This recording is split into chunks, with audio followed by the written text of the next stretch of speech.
We are live, boys and girls, with my guest today, Rana Qubbaj. I'm very, very happy to have you on this podcast. It's an honor for me, and I'm really excited to get into this podcast interview with you.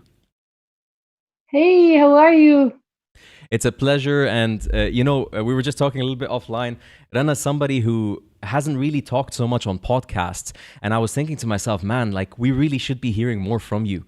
I know you've been making headlines and news ever since you started Jiu-Jitsu almost, right? Well, not that much, but I'm trying. I compete. I guess people know about the people who compete. You competed, but there's like a Washington Post article about you and your sister, right? That's crazy. Yeah. When I was like, I do a little bit of research before some of my interviews to just come in with some new perspective. I'm like, man, wow. Imagine starting a sport or anything in life, starting and then being on the forefront of your country. Isn't that crazy? It is, and I never planned for this. Like things happened one after the other, and like I've never planned to start jiu-jitsu. I never planned to compete. It just happened. It's unbelievable. Did you ever imagine in your life that you would be on the forefront of something in your country, in the region? No, Yeah, no, especially me. Like I'm not the active type. I'm like introvert, and yeah. like I never imagined like I would do interviews and talk and stuff like that. Yeah, I guess so. Because as you get up higher in the ranks with jiu-jitsu, that media side starts having a big role. Like even forget media, in your gym, being a brown belt, a black belt, people start looking up to you. They start wanting to ask you questions. So you're like, shit, I gotta get out of my shell. True, true. I like very fast. People start to call me coach. I'm like, who's the Mm, coach again? What are you talking interesting shift. Interesting shift. to? No, Exactly. I just found it so unique because Rana, like there's so many people from different walks of life, and perspective is a real gold mine when you talk to people. A lot of people try to Very true. push their own opinion and have people conform to it, but if you sit down and talk to people and discover that unique perspective, you gain so much. Yours is an incredibly unique one because you just so happen to be on the forefront wave of martial arts for women.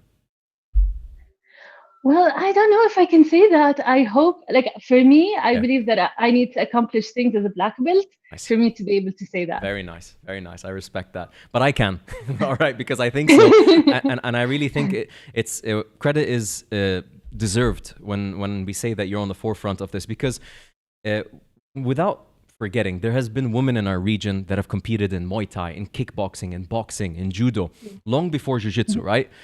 It's just that True. I feel Jiu-Jitsu brings such a unique dynamic to our culture, right? Way more than like punching and kicking. Everybody's like, "Ah, bravo عليها." You know what I mean? Like she's punching and kicking, and they don't think about it too much. But Jiu-Jitsu is a sensitive sport. A, it's extremely effective, and B, it's for the non-initiated that don't know it. They look at it and they don't know what to think, and that's when all these perspectives and prejudices come into play. And that's why, like, I think today's podcast could be so valuable for people. Well, that's true, and that's where the media comes in. Like your podcast, when people start to listen and understand what jiu-jitsu is, and Mm-hmm. listen to jiu-jitsu people, they would understand much more. Yes, yes, I think so. Especially younger women that are like in the fitness world. Maybe they haven't started martial arts, but they started going to the gym. They're like, man, this is boring. I can't keep lifting this metal piece all around this gym. And they're thinking, should I do martial arts? But is it acceptable or not? And I hope these women listen to such a podcast and get inspired by Mhm. people like you because it's possible, right? I hope so. Yeah. I've seen the shift. Honestly, I've seen the shift in my country. Big time. I was talking with Thabit Al-Tahir on my podcast, Yeah. and he was Yeah, telling Thabit is me, a close friend of mine. oh, really? Did you guys train with each other at some point in the same gym? No, when I started training Jiu-Jitsu, Thabit was not in Jordan, but every time he comes, we train together. Very cool. Very cool. Yeah, because he was telling me, he's like, I remember starting and everybody thought I was insulting them when I said jujitsu.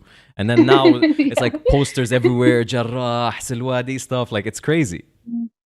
So I have to admit, like before 2010, 2008, I didn't know what Jiu-Jitsu is. Oh, I have to admit, I didn't know. I started to hear it about 2008, but I had okay. no idea what it is.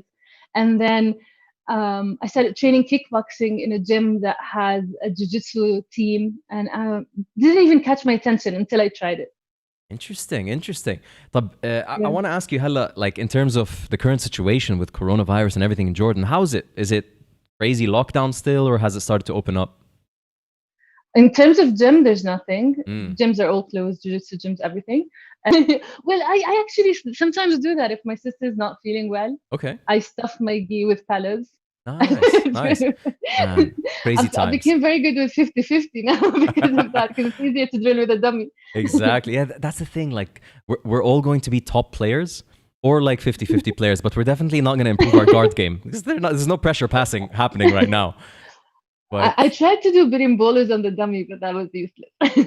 yeah, like that's the problem. Like our families already thought we were crazy, but to see us doing berimbolo on a dummy would Very put the true. cherry on top. Khalas. They'll call the doctors for us.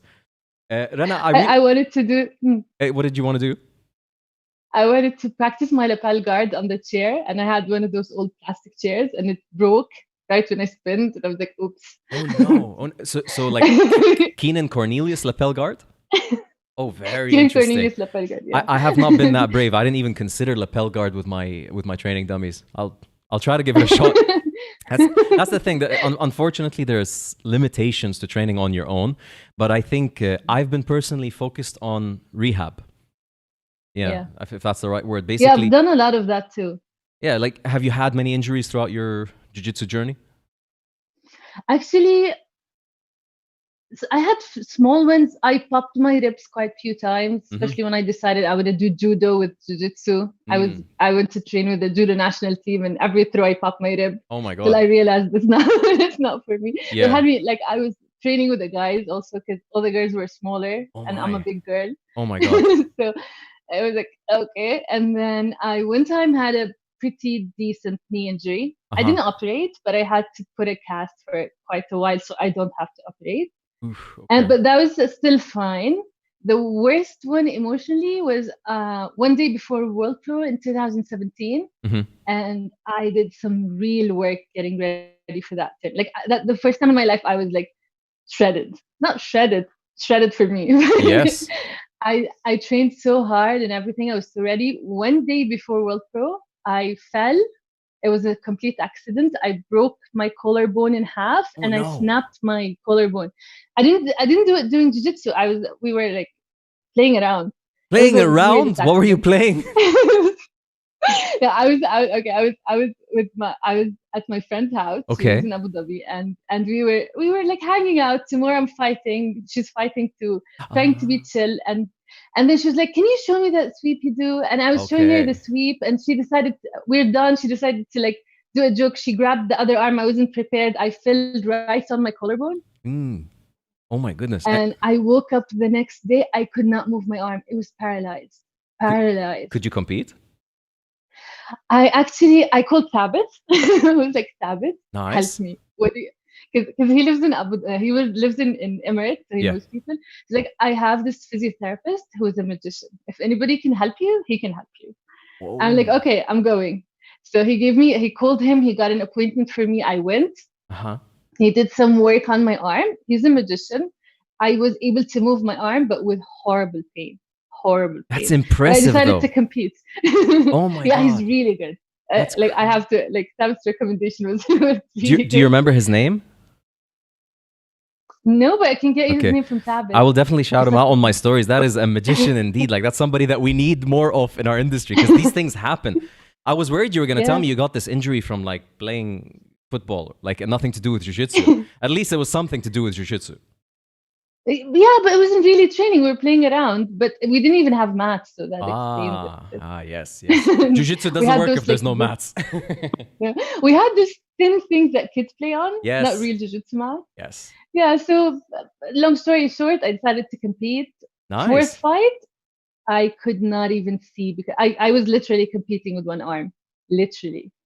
And fourth fight, I could not even see because like I fainted. I could, and the problem is on the third fight. Yeah. All my fight, the first two fights, I was lucky. I was on the side where the referee lifted my good arm. Okay. That was fine. I was not like the physiotherapist said, like whatever you do, don't lift your arm above your shoulder. That's hilarious. So I was just gonna tell the referee not to lift my arm, and she grabbed my arm and lifted so high. And like my collarbone touched my ear. Like it was horrible. And I could not handle the pain. I started to cry. I had the ice. I didn't know what to do, to pull off or not to pull off. And then I went to the mat. I couldn't see. That's how painful it was. I lost miserably. No, but the fight wasn't the problem. The referee lifting your hand because you won was the problem. That's Yeah, crazy. because she lifted it so high, so aggressive, so fast. I was just gonna say, like, please, I'm injured. Don't lift my arm. But I didn't even have the time. We got to talk to referees about that. But That's I a lost very, it. very important point. Have to ask about injuries. Yeah, yeah. Listen, you're saying 4 fights. That means you won the first 3? I won the first 3 with one arm, but then I died. But that's impressive. That's crazy. And what belt was this? Brown? Purple. 2017. I was a purple belt. Very impressive. Nice. Like, this is why, like, it's making sense as I talk to you about why you are who you are and why you are a black belt in jiu-jitsu. Like, normal people wouldn't go with a broken collarbone into a fight, right? But somebody with your mindset that allowed you to push through one of the most difficult martial arts in the world is the same one that got you in that match, I think. Well, I always tell people, like, I see, like, sometimes some judgmental comments, like, oh, that's not a good black belt. And I keep telling people, like, if someone can train long enough to be a purple belt, brown belt, black belt, then that person has something. Because it's hard. It's a hard sport. Yes. I think it's hard physically, but it's also hard emotionally. So many people, like, they undercut the emotional side of jiu-jitsu. They're like, I'm strong, I'm tough, I'm young, I'm athletic. And they power through the belts. But somewhere along the line, they realize that, like, you're going to hit a wall no matter who you are. If you're young and fresh and strong, then when you hit your 30s and the new generation's kicking your ass, it's going to be delayed, but you're going to start feeling it then. But somebody like me, I started jiu-jitsu at 27. I started jiu-jitsu. I was already feeling like ahead of, like, delayed, you know? So the younger guys had more energy than me on the mats and stuff. But I think there's a big emotional side that you have to conquer, and you definitely did that yourself, right? Well, you have to, because there's always someone who's training longer than you. There's always someone that started when they're 2. There's always that son or daughter of the 5-6 degree black belt who's been training before they could walk. So you can't think about these things. And I think the most horrible you face this is in your blue belt days, because some people stay in blue belt for 6, 7, 8 years, and the average person, if you just got your blue belt, you've been training for 2 years. So the experience difference in blue belt could be so much. It's very interesting you bring that topic up, and I have not talked about it on the podcast yet. There's a big issue we have with people staying in belts a bit longer than they should be, right? Yeah. Well, I don't like to judge, because you don't know what happened. They could have gotten badly injured. Like, I've seen people that, like, for example, got an ACL tear. It takes a year and a half to recover. And then they're scared. They're scared of training. They're scared of competing. So there are circumstances, like, you can never judge from the outside. But yeah, some people exploit that for sure. Fair enough. No, I'm actually one of those. I was a blue belt for 4 years and a half approximately. And that was because of a rib injury. Actually, 6 months took me out of the game. It took me a while to get back properly.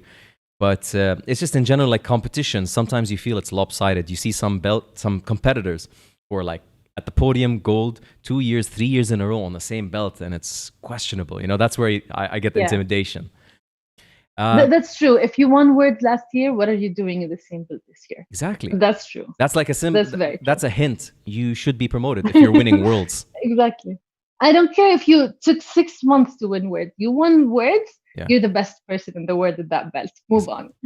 That's supposed to be the idea of the world. Exactly.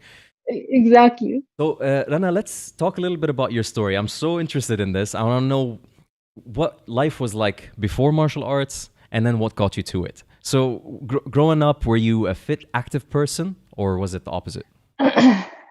Complete opposite. Oh, okay. I was like opposite to, like, everybody I know almost in jiu-jitsu were fit growing up, even if they weren't doing jiu-jitsu. Right. But I was extremely unfit. I had a very bad injury in my left leg when I was like 5. Oh, okay. And it kind of limited my ability to play, my ability to participate. And, like, I kept on rehabbing until I was like 15. So it was a very, very long journey. Like, I remember, like, the chronic pain started to get better when I was around 15, 16. Right. So I wasn't able to do sports as a kid. I wasn't able to even go to PE classes as a kid. What So I kind was of like what that. kind of an injury are we talking about? Like, was it a knee injury or something? No, I was playing hide and seek Oh, at whoa. my Okay. aunt's house. Okay. And then my older cousin, they had like a glass door, All and my right. older cousin closed the door so he catches us. Okay. And then apparently I was very fast because I ran into the wall. The Yeah. door broke, and then I had a massive cut on my left leg. No. Okay. So I almost like disconnected my ankle. So I had no ligaments, no nerves. Like I don't feel much below my knee in my left leg anymore. Wow. But it took me like around 2 years to walk normal, physiotherapy and rehab and everything, Sure. and I was fine. But because I didn't have ligaments Mm-hmm. and I was a kid and I didn't have nerves, so I couldn't feel what's going on with my legs. I Yes. kept spraining it, so I Yes. kept having like very bad damage in the Mhm. muscles. Right. And then it got to a point where the doctors told my parents, like, if I keep spraining my leg, Mm. I'm not gonna ever recover. Wow. So they went to school. They were like, she can't run. She can't go to PE Yeah. classes. Keep an eye on her. Like when I'm in the house, they tried to like keep me seated, get Yeah. me like anything that could keep me busy sitting down. So I was Right. that shielded kid who nobody wants them to move. Right. So basically, that Wow. was how athletic I was. That's such an interesting background. Like, did that make your parents a bit overprotective over you as well? Extremely. My parents are naturally extremely overprotective. Yeah. So imagine when you have an injured kid. Yeah. Exactly. Went overboard. Exactly. And that's what, like, even now, as I'm learning this about you, it's making me think, wow, getting into Jujitsu must have been even a bigger mountain to climb against them. Um, and by the time I got into jiu-jitsu, because I got into jiu-jitsu when I graduated university. Okay. So we kind of were over that, and it was I didn't start with jiu-jitsu. I started doing kickboxing first. Uh-huh. I did non-contact kickboxing for like 2 years before I did jiu-jitsu. What's So non-contact that kickboxing? like only on the bags. Like I was doing Ah, kickboxing, but not okay. actually going into fights. Okay. And that kind of broke the barrier. Like Mm. they could see me going back and forth from training, and I'm fine, I'm surviving. And if Yes. I get injured, I don't even tell them. So Interesting. so it broke the barrier. Were Yeah. you able to pivot while kickboxing to kick on your left ankle? Like, was that giving you problems or did it? It did Uh-huh. give me problems. I kept spraining my ankle at the beginning, Yeah. and I didn't even tell the coach because I was scared they're gonna kick me out. And I Yes. got so hooked. I really, really, really wanted to be active. Like it was something inside me that I always felt I was not able to do all Mm-hmm. my life. Mm-hmm. Like I remember like seeing all the kids in my school go to sport tournaments and stuff, and it used Sure. to hurt me. Like I want to be active, I want to do sports, I want to do that, but I couldn't. So I didn't want anybody to stop me. So I would sprain my ankle, I would injure my bad foot, but I wouldn't even tell my partner on the bag. I wouldn't tell the coach. I wouldn't tell my parents. I wouldn't tell anybody So because interesting. I wanted to make sure nobody's worried that I'm hurting my leg. Like I really want. And then it started to get, and I was doing crazy amount of rehab on my own, reading about it, Wow. reading about how to get your legs stronger. I got to a point where I was able to do like crazy stuff. Like I would do my weightlifting standing on a ball so that I learned how to balance my body. Wow. And And it then I worked? became, it did. Your body's crazy. It can learn crazy stuff. They used to freak out Impressive. at the gym, like throw the bar on the wall. You know those crazy people that do the weird Yeah. workouts in the gym? You're one of them. Okay. Great. But I you had have a a reason goal. though. Yeah, exactly. You had a reason. I It's had a not you're just reason. doing it because you're in the gym. Yeah. That's And crazy. the thing is, I needed to develop much better balance than Yes. normal because I kept spraining it. It was painful, and I Very needed a interesting. solution. Rana, you know, like Well, what I'm listening to you, I'm getting motivation for myself because I have a very similar situation. I did a spine surgery when I was 15 and they messed up. They hit the nerve towards my right leg. So from the right side of my leg all the way down to my ankle, I don't feel much and I have no control over my ankle. So it's the exact same oh, issue. I've had problem with it forever. I boxed, I did a lot of things considering this, but I found my home mhm, in Jiu-Jitsu. I found yeah. it like it was not at all an issue in Jiu-Jitsu in comparison to, okay, my judo, my stand-up game is a bit affected by it, but my ground game, I Mhm, don't even think about it. Is it the same with you? yeah. Actually, I don't think about it at all. Nice. And at some point, I realized that slow moving sideways because I have that mental block that my ankle is gonna give up. Yes. So I came back to rehab. And I started to strengthen it, and it kind of got injured badly once, and I realized it's because I stopped rehab. So now rehab is very religious to me. Bravo. Nice. So that I can trust my ankle when especially when I'm doing stand up. Wow. I don't do stand up. I pull guard, but before I pull guard. Okay. Okay. No, but that's you taking your parents' advice, doing activities while sitting down. You pull guard. That's the right way of looking at it. I have to admit, like I have recently. My guard passing game is very good against an opponent who's in guard. But stand-up for me has always been an issue because of that. But definitely guard takes the front seat now because of my issues. So going from, let's say, an inactive previous lifestyle for good reason, and then kickboxing. How do you get into jiu-jitsu? Like what clicks in your head and no, let me give this a shot? Nothing clicked in my head really. I even was very scared to start kickboxing. It took my kickboxing friend 6 months to convince me. Okay. And then I started kickboxing, and I was horrible. Like I would almost faint in warm up. Okay. Literally, like every time I go there, by the time warm up is done, I look at the class and it was a tough class, and it was a girls' class, but the girls there were like so inspirational. I would look around me and I would not believe. That's crazy. Like girls are doing pull-ups, 40 push-ups. Yeah. Like they were very, very fit, extremely fit girls, and I couldn't do a sit-up. Wow. So you understand, I could not do a sit-up. But the coach, which is my jiu-jitsu coach, by the way,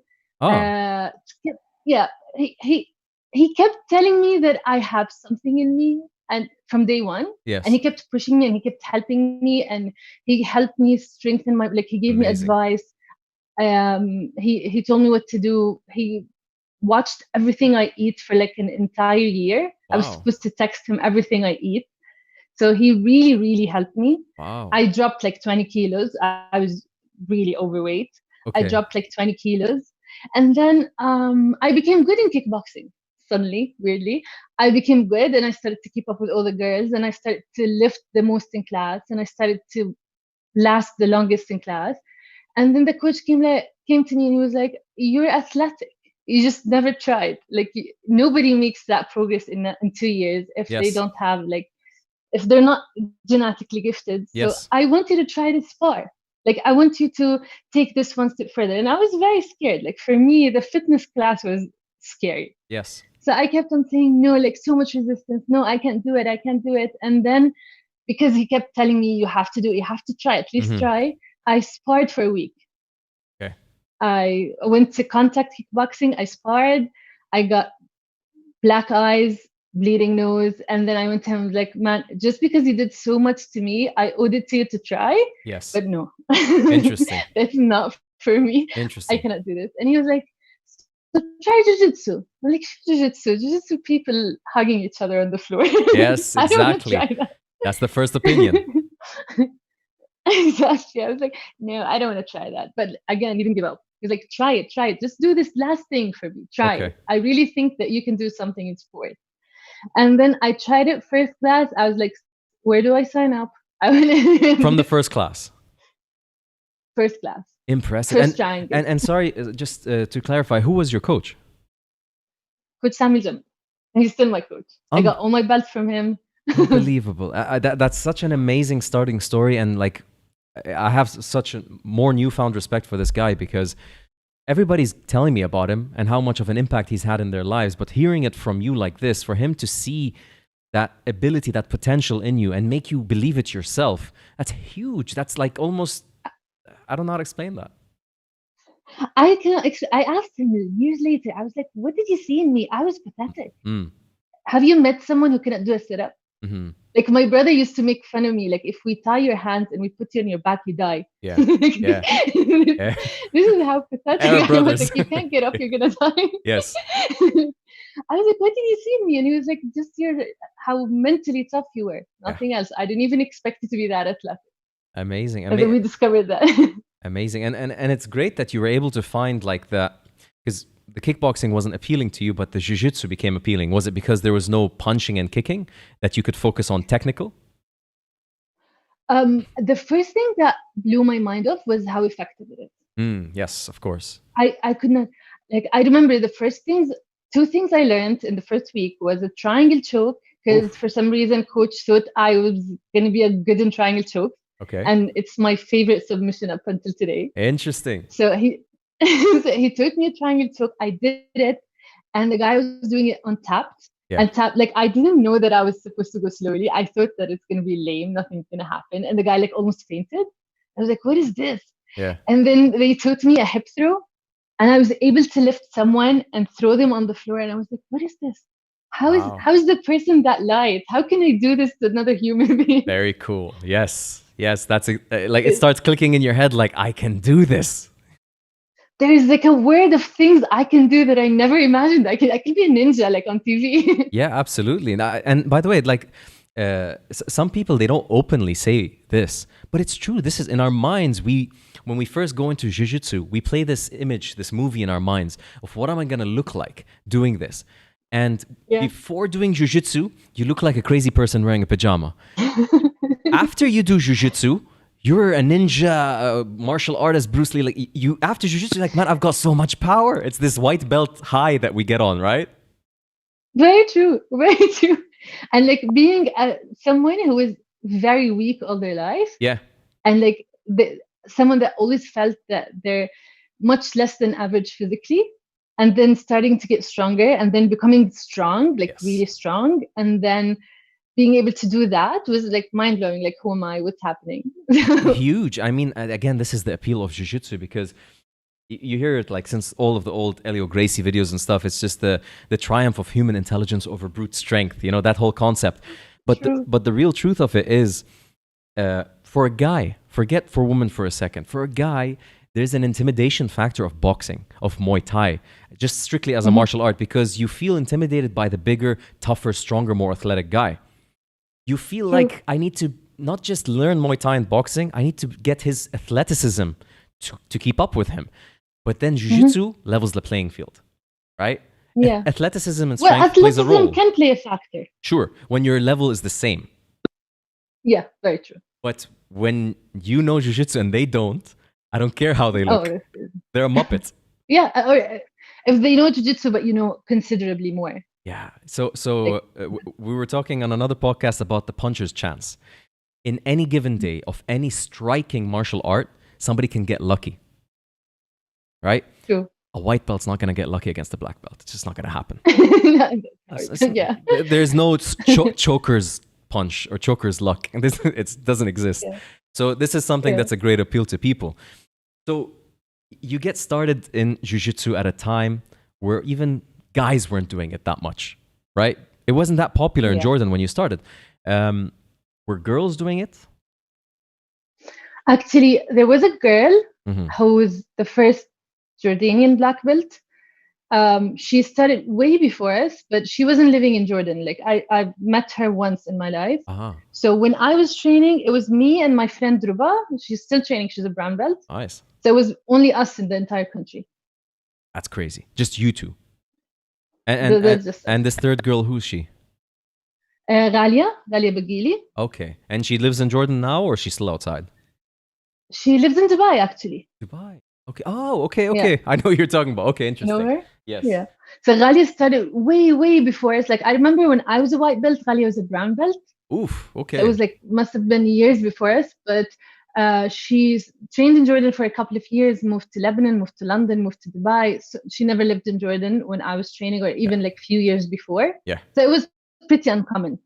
So what was it like going to the gym, knowing you're going to train Jiu-Jitsu, but also knowing that you only had one homie, one girl that was there with you to train with? And then, okay, to be honest with you, Jordan is not known for its fragile men. Jordan is known for pretty tough men, right? No, so, and especially in MMA, like if somebody has a doubt, just look at the MMA records in the Middle East. Jordan's on top. So you're pretty much training with these killers, effectively. Was it intimidating, or was it exhilarating that you could keep up with such people? Well, at the very beginning, people were like going so nicely with me, yeah. So it was not intimidating. It was a game. Okay. And then a few months in, like the coach started to put me with white belt guys, and that's like when the war started. Interesting. And I didn't like to lose. I did not like to lose. And I would like, I don't care, you're a man, you're a woman, I'm Yeah. And they had an ego to hold on to at white belt. We all had egos at Yes. that point. White belt ego. So Interesting. yeah, so it was some tough fights at that point. Interesting. And any like injuries, any aggression, like what were the hardships trying to keep up with those early white belt guys coming from the culture where they would not even consider a girl to beat them, and then because it's jiu-jitsu, you're kicking their ass. Well, sometimes I would like inside me, like if I get really hit hard on the face by mistake or elbowed or something, like inside me I'd get pissed. I would take it like, this guy just elbowed me on the face. Yes. And so I would like get pissed. One time we were sparring and I hit the wall really hard and I started to bleed. Oof. On my head, and I was like, okay, this is getting too rough, but I'm still not gonna lose this fight. So yeah, so it was like some rough fights, but at that point, for some reason, I was carrying myself well. Like I was keeping up with the guys, I was putting good fights and stuff. It wasn't scary at that point for some reason. So interesting. When I talk to guys from a smaller frame background, they talk to me about how they early on started developing their guard game. Was this the case with you, or did you try to go head on head with pressure and all of this? No, actually, I did not understand guard when I began. Like, just what are they doing on their back? And I started out, and I was good in top. And to be honest, Coach Sammy helped me so much because like I was a minority, and I was like it was. Me and Ruba cannot spar together all class. Like, we had to have other partners. Exactly. So I had to like get a head start with technique. So as Ruba, just to keep up with the guys. So he was showing us like, he was very picky with us with technique. Like you have to pressure the hips, you have to follow the hips, you have to control the head. Cool. Windshield wipe, control the legs. Like we were doing things other white belts were not doing. Yes. So I was always on top. And then then the coach started to talk to me. He was like, you're long, you're very tall for your weight class, you have very long legs. Yes. You're not very fast. Like being fast is not my thing. Okay. So you don't stand a chance in takedowns. So being on top now is like you hoping the other person is gonna pull guard. So it doesn't make sense. But okay. I was still stubborn at that point. So I was like, no, I'm gonna go learn judo. Wrestling, it was very hard for me because like I was slow shooting and I didn't like to pressure with my head, and at that point I still like had like my neck wasn't strong enough. Like it takes a while for you, especially when you're a girl. It takes a while for your body to build that jiu-jitsu strength. People underestimate the neck's involvement in those things. Exactly. So I felt that wrestling is not for me. And when we do wrestling moves in class, I felt like I'm the slowest. So I'm like, this is not for me. So I went to judo, and I kept getting injured. And then the coach was like, okay, so you tried judo. Let's talk honestly again. It's not for you. If you're gonna keep doing judo and popping your ribs 3 times a month, you're gonna quit. Yeah. You're not gonna do judo. You're not gonna do jiu-jitsu. Yep. So that's not working. And then I remember I still like didn't grasp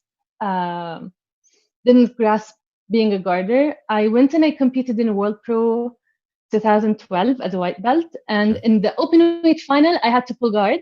I used to pull guard and get by, but I had a very bad guard pull, and my guard looked horrible, and I won the fight with heart. Like at some point I got up and I went on a double leg on her when she almost passed. Okay. And then I passed and stuff. Nice. And then after that, the coach was like, your guard looked horrible. Interesting. You won, but your guard looked horrible. And I'm like, what am I supposed to do? And he was like, Rana, you're very tall, you have very long legs, and you're extremely flexible. Yes. You have a body of a guarder. So it's about time you start to play guard. So I was like, okay. And he was like, I'm not going to be nice with you now. If I see you on your feet in class, you're going to leave the class. Bravo, nice. I don't care if you sweep, you sit down again. Don't get the points. What a nice atmosphere to be in, honestly. I like that. Honestly, Coach Sammy did so much for me. Incredible. Like, he helped me so much. So yeah, so I started, it was like about time I got my blue belt. So that's when I started pulling guard, pulling side mount for the first 6 months. But then it developed into a guard. And that's it. I've been a guarder since. Interesting. And because before this interview, I also saw one of your fights, Abu Dhabi World Pro 2017. You were matched up against a Scandinavian girl. And after you talked to me about that collarbone situation, now I understand what was happening. You pulled guard and you pretty much shut down her entire game. She got exhausted in your guard, but I could tell from the beginning of the fight, I'm like, something's wrong. Like, she's dominant. Severe pain. I know. Like, I had no idea about the story. In my mind, two fit fighters fighting each other. You had her in a lasso guard, and you had a sweep so many times, but you couldn't. Like, every time you'd pull, you'd stop. So it was confusing. And then the referee kept trying to fix your grip on the arm. And every time he'd do that, I started noticing you're like disturbed by it. And then at one point, you had the lasso. She went to the wrong side, which you could probably sweep her from, but you didn't. And then something happened with your shoulder. And now it makes perfect sense. Yeah, I remember because I had to post on my elbow to sweep her. And every time I do this, I cannot. So, yes. And that girl was legit, by the way. She won double gold in Europeans that year. So I was terrified. I was like, how am I going to fight a girl that just got double gold in Europeans with one arm? One arm. Rana, you know, that fight was very impressive to watch because I didn't even know you had that issue with your collarbone.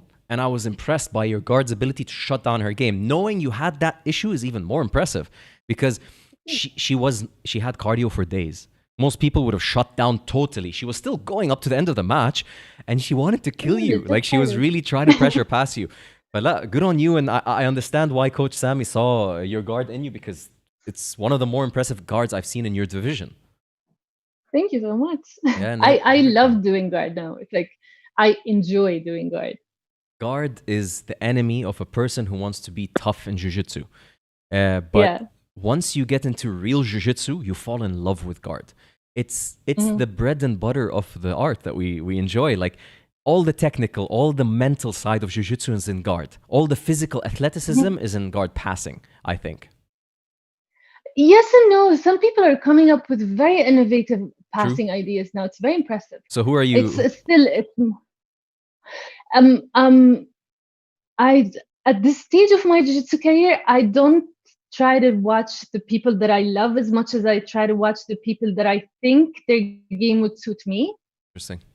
Because like we have like, so for now I'm like looking more into Gordon Ryan's passing because he does the opposite of what people do. Like, people tell you like squat down, control and stuff, and I have very long legs. It doesn't work for me. He does the opposite. He does what they call a floating pass. Yes.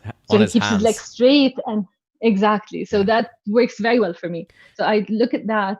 I'm studying such pass, and I'm starting to really enjoy passing now. Interesting. Yeah. So like leg pummeling is your thing? Trying to get past their guard with that. Very cool. Gordon Ryan, Craig Jones, all of these guys, they're innovating the scene of Jiu-Jitsu. And the things they're doing with heel hooks is like something else. I think we're on the verge. Like, I keep saying, I think we're still in the beginning of Jiu-Jitsu. Gordon Ryan and Craig Jones are reinventing what we know as grappling. Okay, they're more on the submission grappling because they're not training in gi, but they're showing really technique triumphing on strength at the highest level now, right? Very true. And Lachlan Giles, did you watch Lachlan Giles? He's like, I know him, but Craig Jones' coach, by the way. Yeah, he's crazy. He won Muhammad Ali. He won. What's his name? The guy that just got banned for steroids. The guy that fights Leandro Lo on the finals every Worlds. Yeah, is that? We're talking about I forget his name. Barbosa. No, he won Barbosa. He won Ali. He won that guy. Yeah. It's not Barbosa, but but he won Barbosa. 3 giants, and he's I think a featherweight, and he's like almost 40. Impressive. And he got bronze at the open weight in ADCC. He's extremely technical. Extremely technical. I never studied his game. I've studied obviously Craig Jones's game. I've studied Gordon Ryan, but never his. It's very similar. It's amazing what you're saying because you're at a black belt level, which means that you got to a point in your jiu-jitsu career where you're like, this is what I'm good at. Let me double down on this. So you're looking for that in people. Yeah. Interesting. Yeah. Yes, which is very nice. Yeah. No, I'm a purple belt. It's very nice because before that you get lost. Exactly. That's what I wanted to tell you. Like, up until recently, I was lost. I kept trying so many things and getting older. I'm feeling like I'm depending less on my strength. So my game started to change. Now I'm starting to look at that guard, lapel, off-balancing opponents, being diagonal to them rather than front-facing, which is, I think, your game as well to an extent. Yeah. Very cool. true. Very similar. Very cool. So I branch out sometimes, but my coach keeps telling me like, focus. We don't want to add that to your game now. yeah, And that's why like people keep telling me like in jiu-jitsu, this is very common. Like we don't need a coach. You need a coach. You yeah, honestly need a coach. 100%. Because like I have that personality. I'm curious. Yeah. I want to learn everything. Like I need someone to tell me like, go back, focus. There is no great jiu-jitsu player that doesn't have a great coach. Absolutely none. It doesn't exist. I believe that. Yeah. So at the time you were a blue belt competing, how old were you? 27. 27. So why at Yeah. that point in your life 26. 26. Why at that point in your life did you feel that competition is something that you want to pursue? Well, I decided that competition is something I want to pursue when I was a white belt, actually. Mm-hmm. So I told you, like, when I was younger, I always like looked at people going to competitions, and I really wished that I could do the same, and I couldn't. Okay. So when I was an extremely new white belt, like embarrassingly new white belt. Okay. And people in my team were planning to go to Abu Dhabi World Pro. Ah. And I was like, guys, why didn't anybody tell me that you guys are planning a trip? Mm-hmm. They're like, we're going to compete. Why do you want to come? Like, I want to compete too. And honestly, they thought that because I'm a girl, Okay. I wouldn't have the guts to compete. Right. So I was like, I want to go too. And it was, at that time, it was white and blue belts mixed. Mm. And it's 62 kilos plus. So basically, I had to fight blue belts that are like open weight. Yes. But I didn't understand what I was signing. I went to coach. I was like, do you think I can compete? And he said, yeah, I think you can try. I think you can So try. Okay. Yes. I remember the weigh-in. There was this blue belt girl with 4 stripes. Like her blue belt was like practically white of how old it is. Oh, And no. she weighed like 120 kilos. Oh no. And that's what it hit me. I was like, what if I get that girl on my first match? Mm-hmm. And I started to get scared. Of course, I didn't know who I got. I went to the warm-up area. Everybody was a blue belt. I was like the only white belt. Oh no. And then they call us, and I had that girl. You And law of attraction. Law of attraction. You just looked at her and like the world just put her on your mats. Exactly. Oh my God. And coach was not with us. A guy from my team was a purple belt. He came to me and was like, she's a judo black belt, Uh-huh. and you don't know how to fall. Good So pull motivation. guard." Okay. He Okay. was like, pull guard. So I went, I pulled guard. I didn't know how to play guard. I remember like I didn't know how to pull guard. So the guys were showing me in the warm-up area how to pull guard. Oh no. I pulled guard in the fight. I was so happy I managed to pull guard. And the girl did not pass my guard. Whoa. She ended up winning the division. We tied 0-0.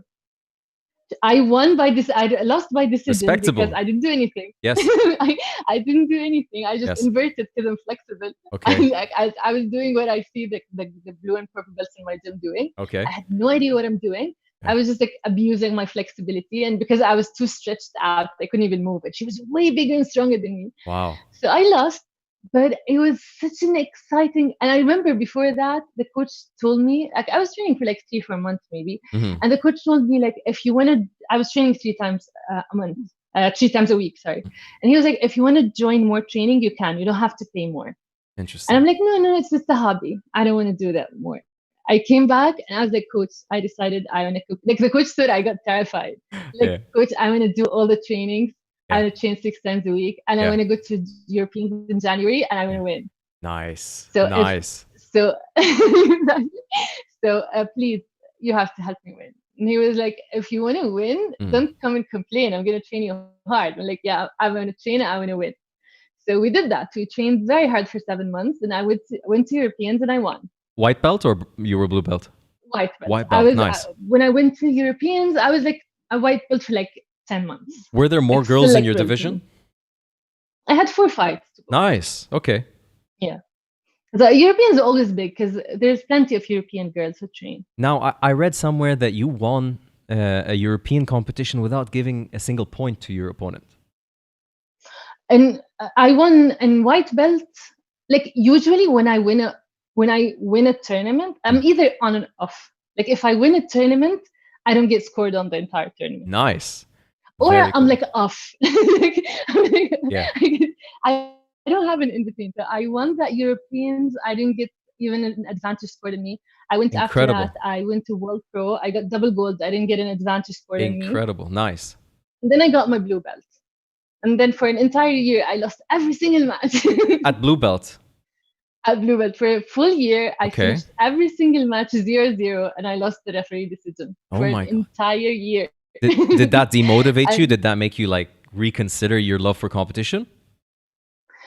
No, it was very frustrating. For And sure. I kept getting the same feedback from my coach, like, you're scared. Mhm. It was the beginning of the time where I was playing guard, Mhm. and I won one fight in Rio Open. That's about it. Just Okay. to be very In specific. Brazil. I went in Brazil. Yeah, I went to Brazil as a blue belt.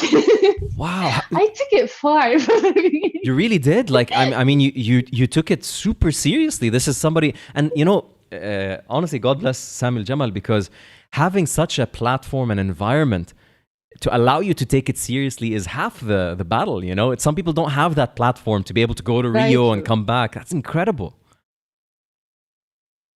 Very true. I honestly, like, I had a lot of support, like, from day one. Yes. I had a lot of support. Sam is very open-minded. He doesn't have that man-woman mentality, and like he supports women more, men more, whatever. Yes. He's very open-minded, and if you work like that. hard, he's gonna have your back. Very cool. Like, it doesn't matter who you are, even if you're like a 50-year-old woman. Yeah. If you work hard, he's gonna have your back. So cool to hear. He And, doesn't care. and I want to ask you, like, because you brought something up so interesting, and it's very relevant to our conversation today. Going from training in Jordan to training in Rio, did you feel any difference? Like, did you go to gyms, roll with people? I basically mostly went to my coach's gym. Coach Sam is under Master Fabrizio Martins, who's a coral belt. Okay, wow. And the environment there is so nice. I fell in love. Like, I was doing 3 trainings a day. Oof. And people there were like so supportive. And at that gym, if you're not a black belt, you're a minority. Yes. Like, the mat is like 30 black belts, Wow. 1 brown belt, 2 purple belts, 1 blue belt, 3 white belts. Like, this is so the average person has like 30 years of experience. Amazing. Any female black belts? There was female black belts, but when I was there, the highest girl was a brown belt training at that time. Okay, still high. Did you get to roll with her? Yeah. And what was that like? It was good. I was keeping, like, people there like felt so motivated to help me because I was Wow. rolling very well with the brown belts. I was rolling very well with the guys.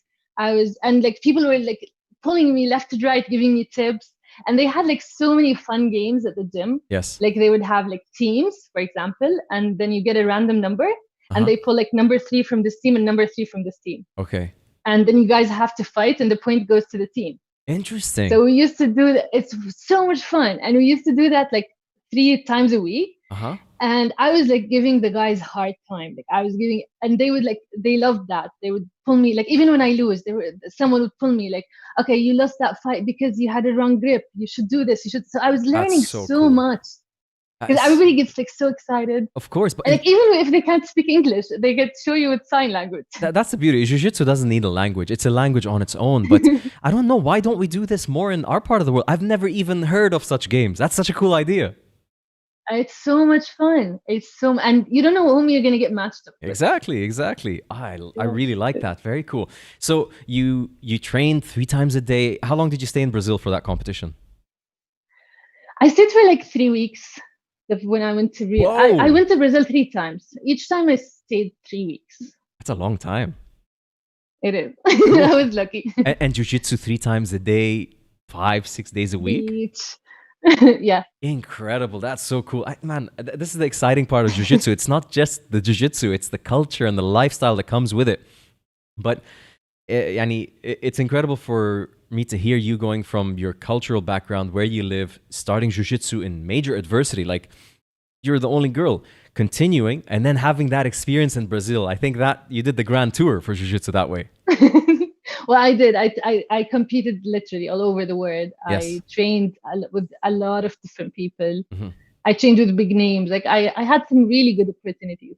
Amazing, incredible. And so you were a blue belt at that time, and we're talking 2010 to today, right? No, that was in 2014. 2014, but you started Jiu-Jitsu 2010.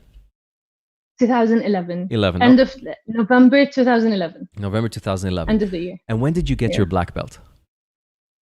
2 months ago. 2 months ago. Oh wow! Congratulations. Oh my God! So thank God.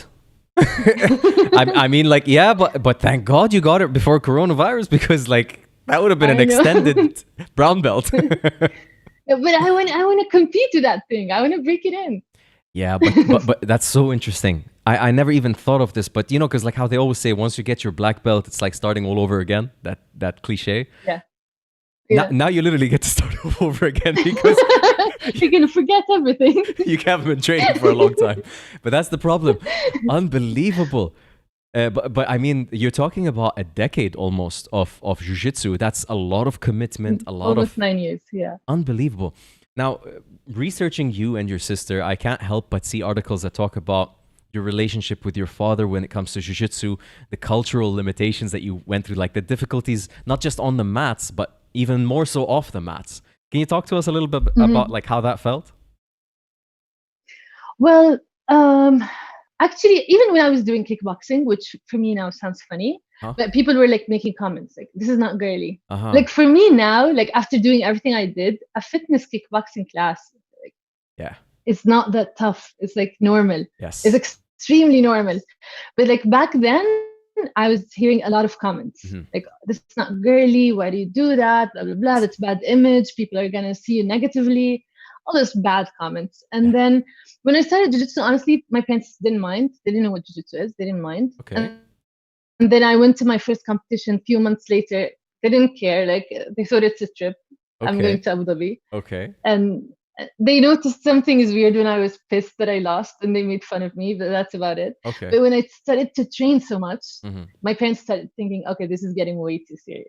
Yes. Like, they started talking to me like, you have to focus on other things. You have to like get your master's and PhD. You've got like so many things so you have to spend your time on. Like, why this? What are you gonna gain out of this? It's like, it's not girly. It doesn't look good. It's not gonna make you money. It's like, what are you wasting your time on? You have to be using your time more efficiently. And that was like the argument all the time. Yeah, I think it's a very Arabic. Well, you know what? We say it, but all the world almost goes through it. Our parents always want the better and best for us. And whenever, like, especially, I think the difference between our parents' generation and us is they always did things and plans for the future. How's it going to benefit me financially? When you tell them how it benefits you spiritually, they almost laugh. Like, spiritually, you know, you're like, what spiritually? You won't have a spirit if you don't have money. You know what I mean? Like that kind of approach. And you can't deny it at all.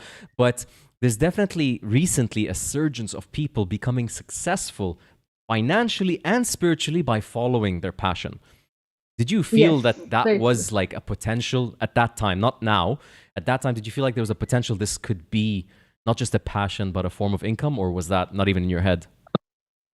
It was not at the very beginning. I didn't care. I was so in love with Jiu-Jitsu. I didn't care if it makes money, it doesn't make money. Yes. I didn't care if I win. I didn't care if I lose. I just wanted to train and compete and travel and like live the Jiu-Jitsu lifestyle. Cool. I really didn't care. Yeah. But then like after a while, I started to like give some private classes here and there, teach here and there. And I started to make money out of it. I was like, okay, that's cool. So at some point, if I want to, I can make money. And I started to have like even like more ideas on how to make money. I started to understand the Jiu-Jitsu world. Yeah, and people and like I can. People, have like they see value in what you're doing to pay you in exchange for time. It's a very nice feeling, right? To feel validated that way. Very true. Yeah. And I started to like develop a reputation that I'm technical. Nice. So people would go like, they would go to the gym and say like, even guys, like I want to get a private class and I want it with Rana. Yes. Very like cool. If Rana would give me a private class. So I started thinking like, wow, people don't see me anymore as that girl who's doing something weird. Like they see respect me it. Now. Yes. Exactly. Like when a guy comes and demands a private with you, yes, and you know like they're serious, yes, it's like it's a compliment, to be honest. That's very cool. So okay, I have to ask this. Your father and your mother and your friends, did they see Jiu-Jitsu what it is and then know that you're doing it, or they just had no idea and they're like, she's just going to Jiu-Jitsu? Like some people, like they just have no idea what we're up to, right? They've never even looked at it. Did they see it? At the beginning, no, they knew it's a form of grappling, but they Okay. had no idea. Okay. But my dad kind of caught up very fast. I was impressed because I told you I injured my knee, Uh-huh. and that was right when I got my blue belt. Okay. So Lama, my sister went to I didn't know that he knows that much about jiu-jitsu. Lama, my sister went to Abu Dhabi to compete, and I didn't go Okay. because I was like at the very bad phase of my injury and I couldn't even fly. Okay. And my dad was watching my sister fighting, and she pulled guard, and my mom was like, "What is she doing?" And he was like, "She's playing on bottom." It's like, "What does that mean?" It's like, "She's using her hips and legs to control the opponent." I was like, "Who is that person?" Impressive. I know. Nice. I just started to explain to her how the opponent's legs are under Very cool. my sister's hips. And I was like, how did he learn that? And apparently he got curious, he researched it, and he started to understand what we do. That is incredible to hear, and very forward thinking of him, because, you know, most people, and even within my own family, when they first saw Jiu-Jitsu, they're just quiet, right? And I know my family, when they're quiet, it's not good. And for them, again, it's not the most beautiful martial art when you don't know what it is, right? It's very difficult to watch a 5-minute fight and know absolutely zero about Jiu-Jitsu. You'll either get bored or you'll wonder, like, why would somebody go on their back and close their legs around somebody, right? And coming from this region and this culture, a huge reason why Jiu-Jitsu is so big in the UAE is because we have a limitation that culture puts on us. Right? Our culture is a blessing. Our history as Arabs, Middle Easterners, there's so much blessings from it and pride. But there's also so much that, I'd say, limits us. So they recognize Jiu-Jitsu as a form of breaking that limitation through conditioning. When they brought it to the United Arab Emirates, guys that would look at it and be like, "Man, why would I roll with another guy like this?" Right? And it looks weird. Why would I wrap my legs around him? Like, literally, like, that was a huge issue when it first came here. Guys would not do this because they felt uncomfortable being that close with another guy. And once they got in that position and realized that the last thing on their mind was what they were thinking, and the first thing on their mind was, "I'm gonna die." All right, I can't breathe. I'm gonna get choked out. Yeah, no, because it's such an important thing to try Jiu-Jitsu before you judge it, because it's not like boxing where you can assume what it is. You have to be under somebody in mount. Like, you have to have somebody on mount. You're on your back and understand how fragile you are. So, very true. Very true. So, like, that's why I was asking you, like, did you get much negative feedback from the people around you by the way it looks as a woman competing or training in Jiu-Jitsu? I did. And I still get some feedback now, but you sort of develop thick skin. Okay. Like, now it just passes. I don't even care. Like, people that are close to me definitely don't make any negative comments now. Nice. But, like, let's say I go compete at World Pro and it's on TV, and people at work, like, just tune in to watch. They come like, when I come back, they're like, "What is this sport? You guys look weird." Yes. Yes. How would you do something like that? But it's all fun and games, like the way they're commenting. You never really had a real difficulty with it with people, right? Yeah, to be honest with you, I had more problems. Like, people's comments were hurting me more when I was doing fitness kickboxing than now. Although, like, I still think that was it's not even close to doing martial arts. Nice, but because I was not the same person back then. You think they're a little scared of you? To get me. I think so. Well, they have to be. I can break their bones. Yeah, exactly. No, this is a huge, look, this is an enormous thing about Jiu-Jitsu for me. There is no martial art, in my opinion, in this planet today that can give you the confidence Jiu-Jitsu can give you. Do you agree? I agree. And we live in a world today where, like, being physically able to protect yourself is not as important as it used to be before. Yeah. But it's that feeling, like, let's say I'm a woman walking in the street at night alone. That feeling that, you know, nobody can hurt you is honestly is really cool. It's like, I don't care. Like, I could meet a guy in the street. I don't care. I'm not gonna get scared unless they have a gun. I'm not gonna get scared. Yeah, if anybody would be scared if there was a gun in that situation. But I heard you had some confrontation. I was reading an article somewhere that you had a confrontation situation in Jordan. one time I had to use a tiny bit of jujitsu. I was walking with this Scottish girl who was Yeah. an intern Uh-huh. at my company, and she was, for Jordanians, she was like too eye-catching. She was like 180 something centimeters, like extremely tall, extremely blonde, extremely blue eyes, and everybody You're was making holding a comments on the street. signboard in that man. Okay. I was like, just go away. And Yeah. I was telling her that to just like ignore them, and she didn't Okay. understand. Like she Yeah. kept asking me like, what are they doing? And I was embarrassed. I didn't Right. know how to explain it. Right. And I was like, ignore them. Don't look at them. Don't talk to them. Like, this is what us Arab girls do when people comment on the street. Like, we Okay. don't comment back. We don't do anything. We just ignore it. Okay. And then this weird guy grabs me by the wrist and he goes like, I'm talking to you. Oh I'm going to no. teach you how to reply when people talk to you. Oh no. And I'm like, I'm going to count to 5 and you'd better let go. And he didn't let go. That's just a teeny tiny bit of jujitsu. That's enough for a person who doesn't know jujitsu. Interesting. Yeah. And and she loved it. She was like, "That's so cool. The first thing I'm gonna do when I go back to Scotland is learn exactly. this sport." Exactly. And now I know why nobody in the office makes fun of your jiu-jitsu. They'll definitely not going to let that one go because, the average Jordanian is not exactly a soft person. Like, they're pretty tough people. So for you to do that in Jordan, everybody's like, okay, respect. They're very tough. Yes. Very, very cool. It's so funny, like the reaction on the street that everybody stopped and stared. Yes. Sorry, move on. Exactly. I'm gonna go now. Rana, to take it a step back from like a physical alteration and like security for your self, people that train jiu-jitsu, they come from an introverted background. You say you're an introvert. I recognize myself as an introvert as well, although you wouldn't be able to tell now. Kids have a major issue. They know that we don't live in a world where they're getting beat up and punched every day. Although, there's bullying, there's stuff in school. But growing up, not There understand. is in schools, yeah. Yeah, there is in schools, but like when you're a kid, you think it's possible. When you're an adult, you understand that it's not common and that there's laws and everything. But as a kid, in your mind, I could get attacked, I could get beat up. There's a fear of other kids. It makes you limit your personality. Let's say you're a kid that likes to clown around. You like Harry Potter. You like to do magic spells. You won't do that shit in school. You'll hide that until you go home and you're with your best friends. But give that kid jujitsu. Let him stand up tall and know he can say whatever spell in school. And yeah, I wish a bully would come, not like my spell. You know what I mean? Like, it's a different element. Like, you see the kids being able to be themselves. It's not about aggression. It's about the kid going to school confident to be his own personality without somebody threatening it. And that's what I love about this martial art. It's empowerment. This is what empowerment is. I use that example also when I refer to women in jiu-jitsu.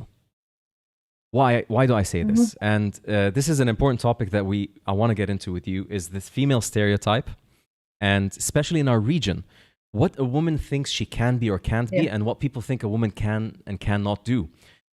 That sometimes, just like the example I gave you of a kid that cannot be themselves, feels like they cannot say their own personality for their own self dignity and safety. I feel like women sometimes face that a bit more than men. Men do even, but women face that because they feel like, if I'm not myself, it's not I'm going to get attacked or beat up, I'm going to get judged really harshly. Yeah, so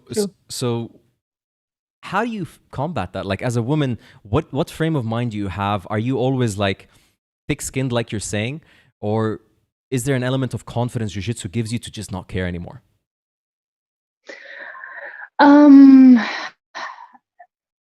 Like, jiu-jitsu does not exactly it does give you that physical safety. Yes. But what I also think is, because I think I always wanted to do sports since I was a kid and I wasn't able to.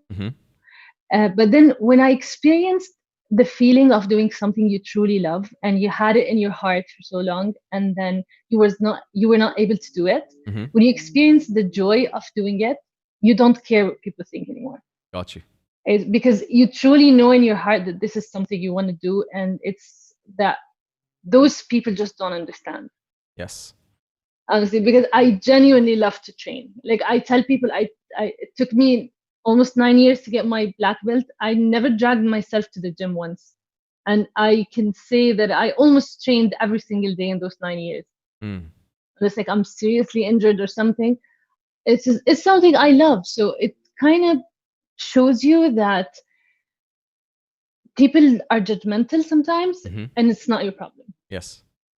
It's their problem. They're missing out. They're missing out. They're judgmental, and when they're judgmental on themselves too, Yes. and they're missing out on doing the things they love, and you should not fall into that trap. I like what you said there because I like the saying that what people say about you says more about them than it could ever say about you, because Very true. they don't know you. They can't possibly know you, especially people, strangers. It's one thing family, but like let's say strangers in society around you, they can't possibly know you to make a statement, an umbrella that'll cover everything to do with you. But I think your experience with Sami Jamal's gym was a blessing, because It was. I talked to a lot of women in the martial art, and like leading up to this podcast interview, I received messages that was like, please talk about and highlight the difficulties women face training a martial art like Jiu-Jitsu, trying to find a gym that'll accommodate being a woman, like many of these issues. Could we talk a little bit about what difficulties do you think women today in the Middle East face to train BJJ, if you can think of any? I think generally, even in the entire world, it's harder to train Jiu-Jitsu as a woman than it's as a man. Yes. But it's even worse in the Arab world. Okay. Because Why? Because women are still a minority on the sport. So you go to the gym first in Jiu-Jitsu, in sports, or in anything in life. Unfortunately, women have to work harder to prove themselves for some reason. Like all the guys, like the community always thinks somehow that guys are more capable, they're smarter, they drive better, they run faster, they can do sports better. Like this is I don't know why when this started, but for some reason people have higher expectations of guys than they do have of girls. So you go to the gym, you're the girl, nobody takes you seriously, and then you're the minority. So that's another thing. And then you don't have enough training partners. So you go there, people are not really teaching you because they don't take you seriously, and then you have to go spar with the guys that are at least probably 5 times stronger, and they're faster, and they're more explosive, and they scientifically have better cardio, and they have so much physical advantages over you, and nobody's taking you seriously to help you overcome those physical disadvantages and make you blend in. Yes. So, and you come to the Arab where there's even less and less women. There is even some people that are judging you of being less of a woman because you do the sport. So you're sort of walking into that gym sort of embarrassed because you kind of are less of a woman, and there's that judgment that's in your heart. And then it's more awkward to deal with the guys here than like it's a bit more common in the first word than it is here. Yes. So I think it's harder. Like people sometimes say like, oh, girls have it easier because they have less fights in competitions than guys do because the field is smaller. You hear that a lot. But they completely forget that we have it harder every single day. Exactly. We have it harder because we have to spar with that 90-kilogram guy. Yes. And we can't complain because we don't have training partner. We don't have the luxury to choose. If it's either that or no one.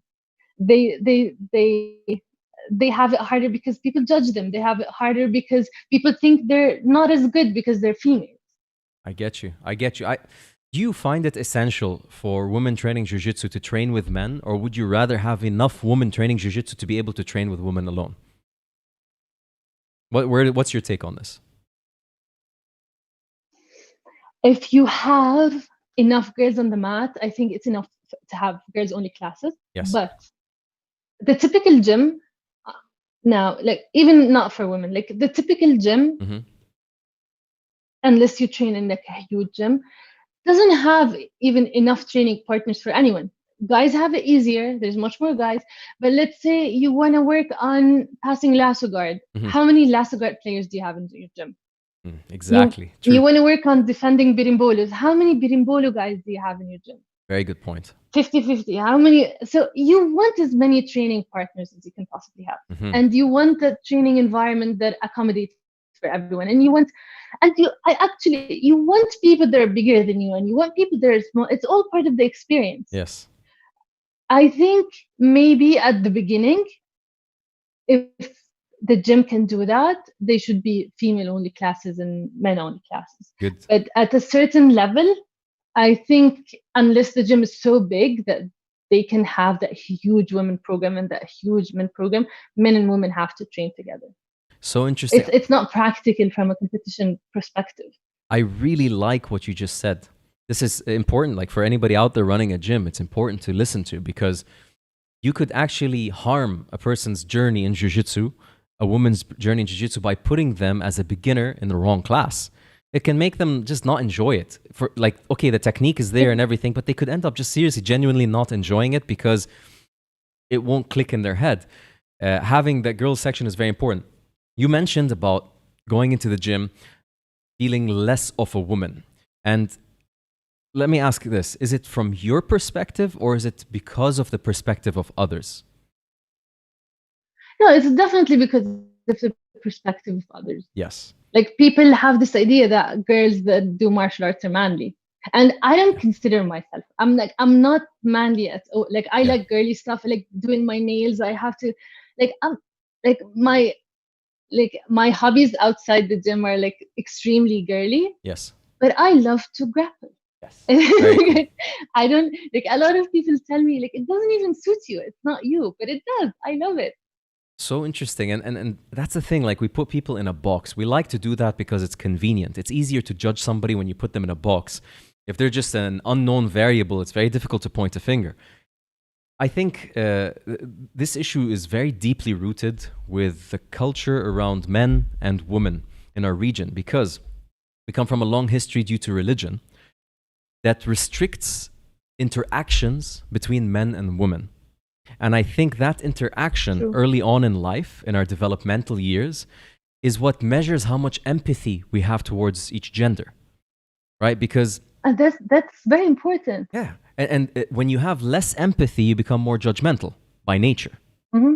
So if I look at somebody on the streets begging for money, and I know nothing about them, very easy for me to judge.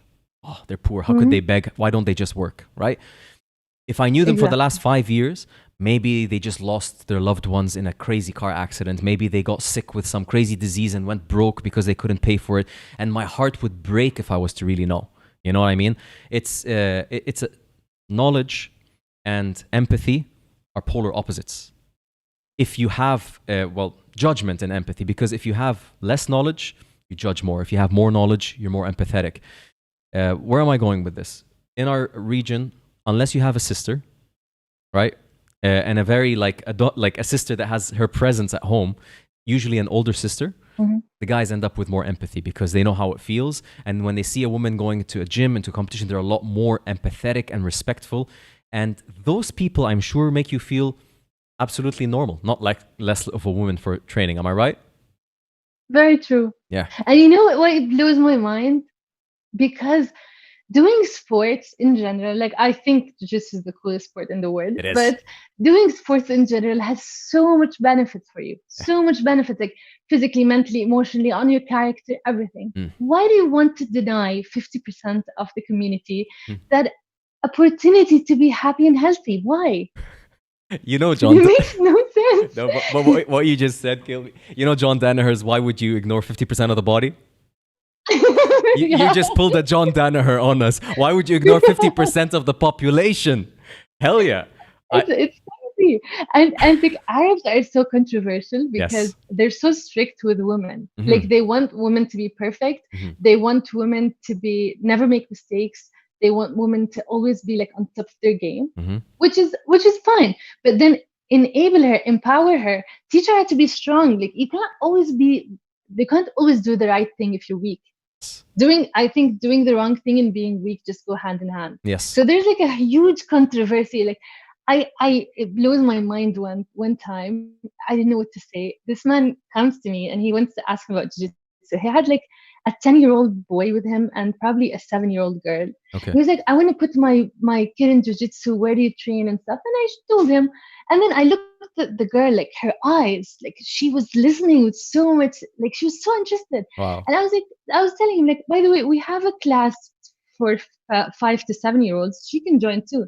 Then he looks at me and goes like, no, I raise my boys to be strong and my girls to be weak and vulnerable. He said that? And he said that. And I was like, what? Chris, you were born in the wrong house. No, but how do you even... I don't want my girl to be strong. I want her to be vulnerable and weak. That's crazy. Was he joking? No, he was serious. Like, holy he shit. felt that being vulnerable and weak is like, vulnerable I might understand if you really understand the meaning of the word vulnerable, which I doubt he does. But weak is never, ever a good thing. Yeah. So yeah. So that's you crazy. want the girls to be weak and obedient, and you want the girls to have like less of a character, but at the same time they have to always make the right choice. They have to always be strong to do the right thing. It doesn't go hand in hand. It's controversial. It's a very hypocritical way of thinking. It is. And you know, like, this is the thing, Rana, this conversation always ends up sounding like we're condescending. I know this is a funny conundrum. We're condescending men by discussing them condescending women. Like, it's a funny little catch-22.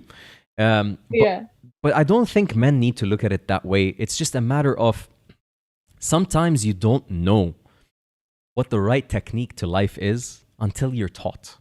You know, just like when you go into Jujitsu, you don't know how effective it is and how much better you could be if you train Jujitsu until you try it. Men are not allowing themselves the opportunity to realize how much more value their life will have when their partners and when women in their societies are more capable. Like, the Middle East is waking up to it now, and it's nice to see. We're seeing it in business, we're seeing it in politics, we're seeing it in these things.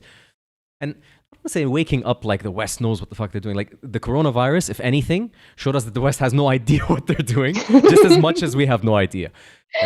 True. But when it comes to the whole gender debate, there is going overboard, but there is logic. And I think logic states that we should learn our gyms. Let's just go back to Jiu-Jitsu, what we know, right? I mean, we can't really talk about engineering and whatever, but maybe you can. I don't know what your educational background is. I'm actually an engineer, but okay. You are an engineer? Oh, shit. Okay, so you can talk about engineering. I can't.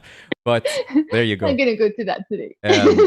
I think talking to you and more women, it's not just simply pointing it out. It's important to point out that it exists, but it's important to help us, gym owners, men in the region, understand what we're doing wrong. Teach us the technique of, like, for example, I own a gym. You taught us a technique now for gym owners. Have a dedicated class, even if the girl wants to train with the guys. Have a dedicated class in the beginning for the girls to train, and make sure you grade that volume. Find a volume that can handle having girls before you start accepting girls. And create a system to bring them into the mats with the other guys in a competent level. Because it's not that guys are better than girls. It's just in the beginning, the girls are swimming against the tide, right? They're not as physical. They're not as strong. They don't have something to compensate. Like, white belt guys, they have their strength. They have their athleticism. But what do girls have? Yeah, in the beginning, that's the thing. Like, I swear to God, I was talking to Scarlett Liljeforce. You know Scarlett, right? Scarlett is a really good friend of mine. Okay, so Scarlett is a gymnast, right? Yeah, she's crazy fit, man. She's as tough as they get. Now, a lot of people think that women are weaker physically than men. But I think that muscle is something that you train. Yes, genetics plays a huge role. I get it. But we're not talking about being the world's strongest man or woman. We're talking about being competitive on the mats. People don't need to go way ahead in that scale. To be competitive on the mats, you don't have to be that strong. Women just they get into it usually later in their lives than boys do. Boys start at a very young age pushing and shoving because of testosterone. Women don't. But if a woman was to push and shove from the same age as boys, she'd be just as tough as boys. And women gymnasts that start at 3 and 4 are an example of what I'm saying. And it's funny you brought up gymnastics, because people keep saying Jiu-Jitsu is a tough sport. But they say that because they don't know what they're talking about. Go train gymnastics to understand what a tough sport is. Yes. Like, those people are like, they can like on a physical level, they can kick our butts. Like we're not even from the same planet. I don't want them to know about Jujitsu because we'll be extinct if gymnasts come Scarlet. to Jujitsu. Yeah, Scarlet. exactly. But that's the issue. People like I hope like people don't get aware of this in gymnasts because like people are worried You about get so much more scarlets. yeah, like people worry about wrestlers going into Jiu-Jitsu. I'm worried about gymnasts. I don't care about your takedown game. It's Like going gymnasts will crazy. kill you everywhere. So No, if gymnasts are doing jiu-jitsu, yeah, we have to absolutely. recruit like the gymnasts that are like not Olympic level, but they still want to compete. That's like the evil plan. Yeah. Make the best jiu-jitsu team in the world. Yes. Oh But man, like like talking, it's funny you mentioned Scarlett tell me. because the reason me and Scarlett became friends Uh-huh. is Scarlett was training in a gym that has like a really nice weightlifting area. So Okay. I was a member there to do my conditioning, and I was training jiu-jitsu in my gym and Coach Sam's gym. And I was there once, and I know the girl, like I know her because she does jiu-jitsu, and I've seen her like in local comps, but we never spoke. Okay. And I saw her training. It was um before World Pro, I think 2016. Uh-huh. I'm not sure. 2016 or 2017, one of them, because I was a purple belt, she was a blue belt. Okay. And then I started training with basically white belt dudes that were like very physical, and you get extra physical with Scarlett because she's not human. And she was not doing technique. And I felt so bad for her because I always had like better opportunities than the average girl. So I always appreciated that. And then I could not do anything about it. So I looked her up on Facebook and I said like, hey, I know you're preparing for World Pro and I know you don't have training partners. So if you want to come and spar, you're welcome to join. I asked the coach Very first, like, cool. can I invite a girl? And he's like, yeah, sure. And then she started to come every day. And she was like, the first time I rolled with her, I'm like, I'm snobbish. I'm a purple belt. She's a blue belt. And then I sparred with her, like, she's tough as nails. And we started to go at, we're the same weight class. Mm-hmm. So we started to go at it really hard. Yeah. And then we became really good friends. Yeah. So- Scarlett is a very talented woman in Jiu-Jitsu. And I think like we're seeing Scandinavia also being a hub for women Jiu-Jitsu, right? They're freaks of nature. They're so athletic. It's honestly like when I get a Scandinavian girl, I know I have a run for my money. Rana, like this comes back to my point. If you start with fitness at a very young age for women, because in Scandinavia you find them, they're very equal when it comes to physicality of men and women. And by the way, interestingly enough, this dates back to Vikings. In Vikings, women, shield maidens, they used to go to war with the men. There was no gender inequality in that, right? There was in different cultural things.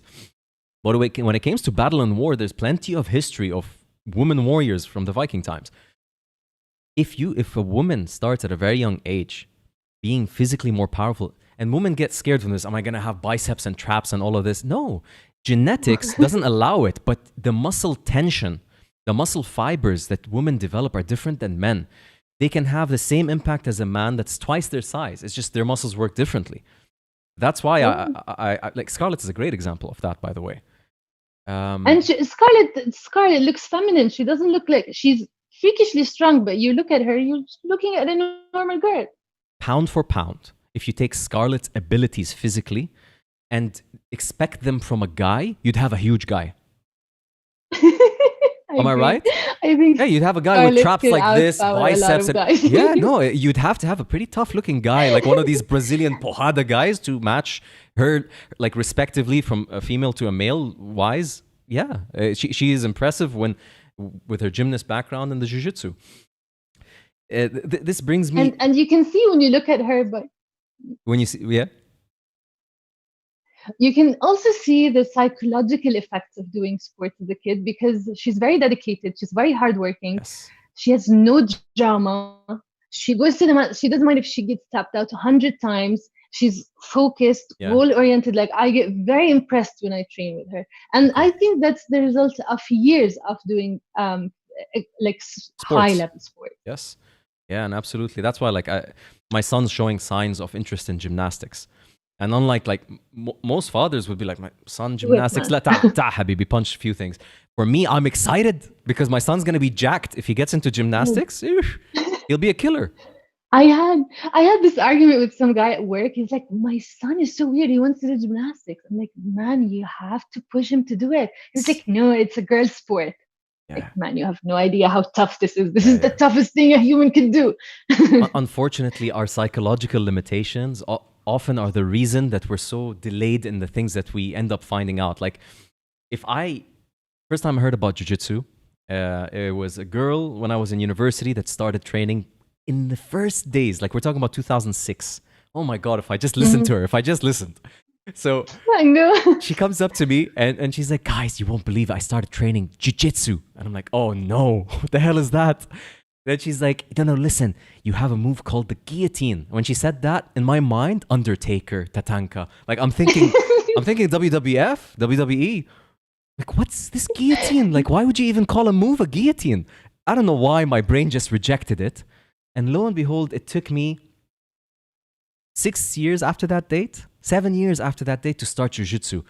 And I keep kicking myself in the head, just like, man, you I idiot. feel you. Yeah. I feel you. I could have started like 4 years before I started. Like, I started to hear about jujitsu and stuff. Before that, honestly, I didn't know what jujitsu is. Yeah. But like, I'm like, if I just tried, I always wanted to do martial arts. Since I was like 5, I wanted to do martial arts. If I just tried. Exactly. But you never know, like sometimes it's not in your hands and it comes to you at the right point in life. Maybe I started it in 2006 and I quit in 2008 and I never continued again. You never know.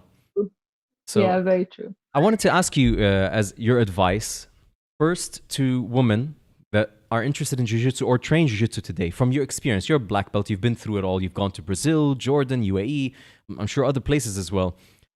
What kind of advice would you give women in terms of etiquette and approach towards their training to get the most out of it, considering men and women training, considering which gyms to choose, what coaches to look for, these kind of things off the top of your head? Well, I think that they should look for a gym that has other women, that's been training for a while, because that shows that that place treats women well. Like, if you go to a gym and there's like one girl that shows up every 6 months, she trains for 2 months and leaves, then that gym was not able to create a woman program at any point. So Very good I point. think it's a safer bet to pick up a gym that already has a woman program. And also, I think in terms of their attitude, they should know that they belong on the mat just like any other guy. Like, if people don't want to take you seriously, take yourself seriously. Yeah. But I also am a very firm believer that we should not all be as obsessed in jiu-jitsu. Like, you want to do it as a hobby, do it Nice. as a hobby. You want to do it as just for self-defense, do it just for self-defense. You love it so much that you want to do it every day, do it every day. And also, because it's like such a sensitive sport, like, be vocal, always have your boundaries. Don't if something bothers you, deal with it. Don't just like sit on it. Could Just you deal define with it being and vocal? always Like, could you give me an example? Like, thank God I never experienced something like that personally, but I hear a lot of stories of girls being like harassed, or like some guys at the gym making them feel uncomfortable. Yep. And they speak about it like 3 years later because they already don't feel accepted. And then they don't want to cause problems, because when you're not accepted, you want to be as quiet as you could possibly be. Yes. So like and honestly, that's hard when you start jiu-jitsu young and you're like 14 and you're a teenager that's like lost. Yep. It's much harder for you to do that. So it's a much safer bet to go to a place that's where you have a female role model, where you have females training, where there's this brown belt girl that you can go to and say, like, what should I do? This happened to me. Yes, very true. So yeah, and I don't be scared to say that you want to achieve big things in the sport. You have the right to pursue. Like, it could happen, it could not happen, but then after a while, honestly, I realized that I enjoy preparing for a tournament more than I enjoy doing the tournament.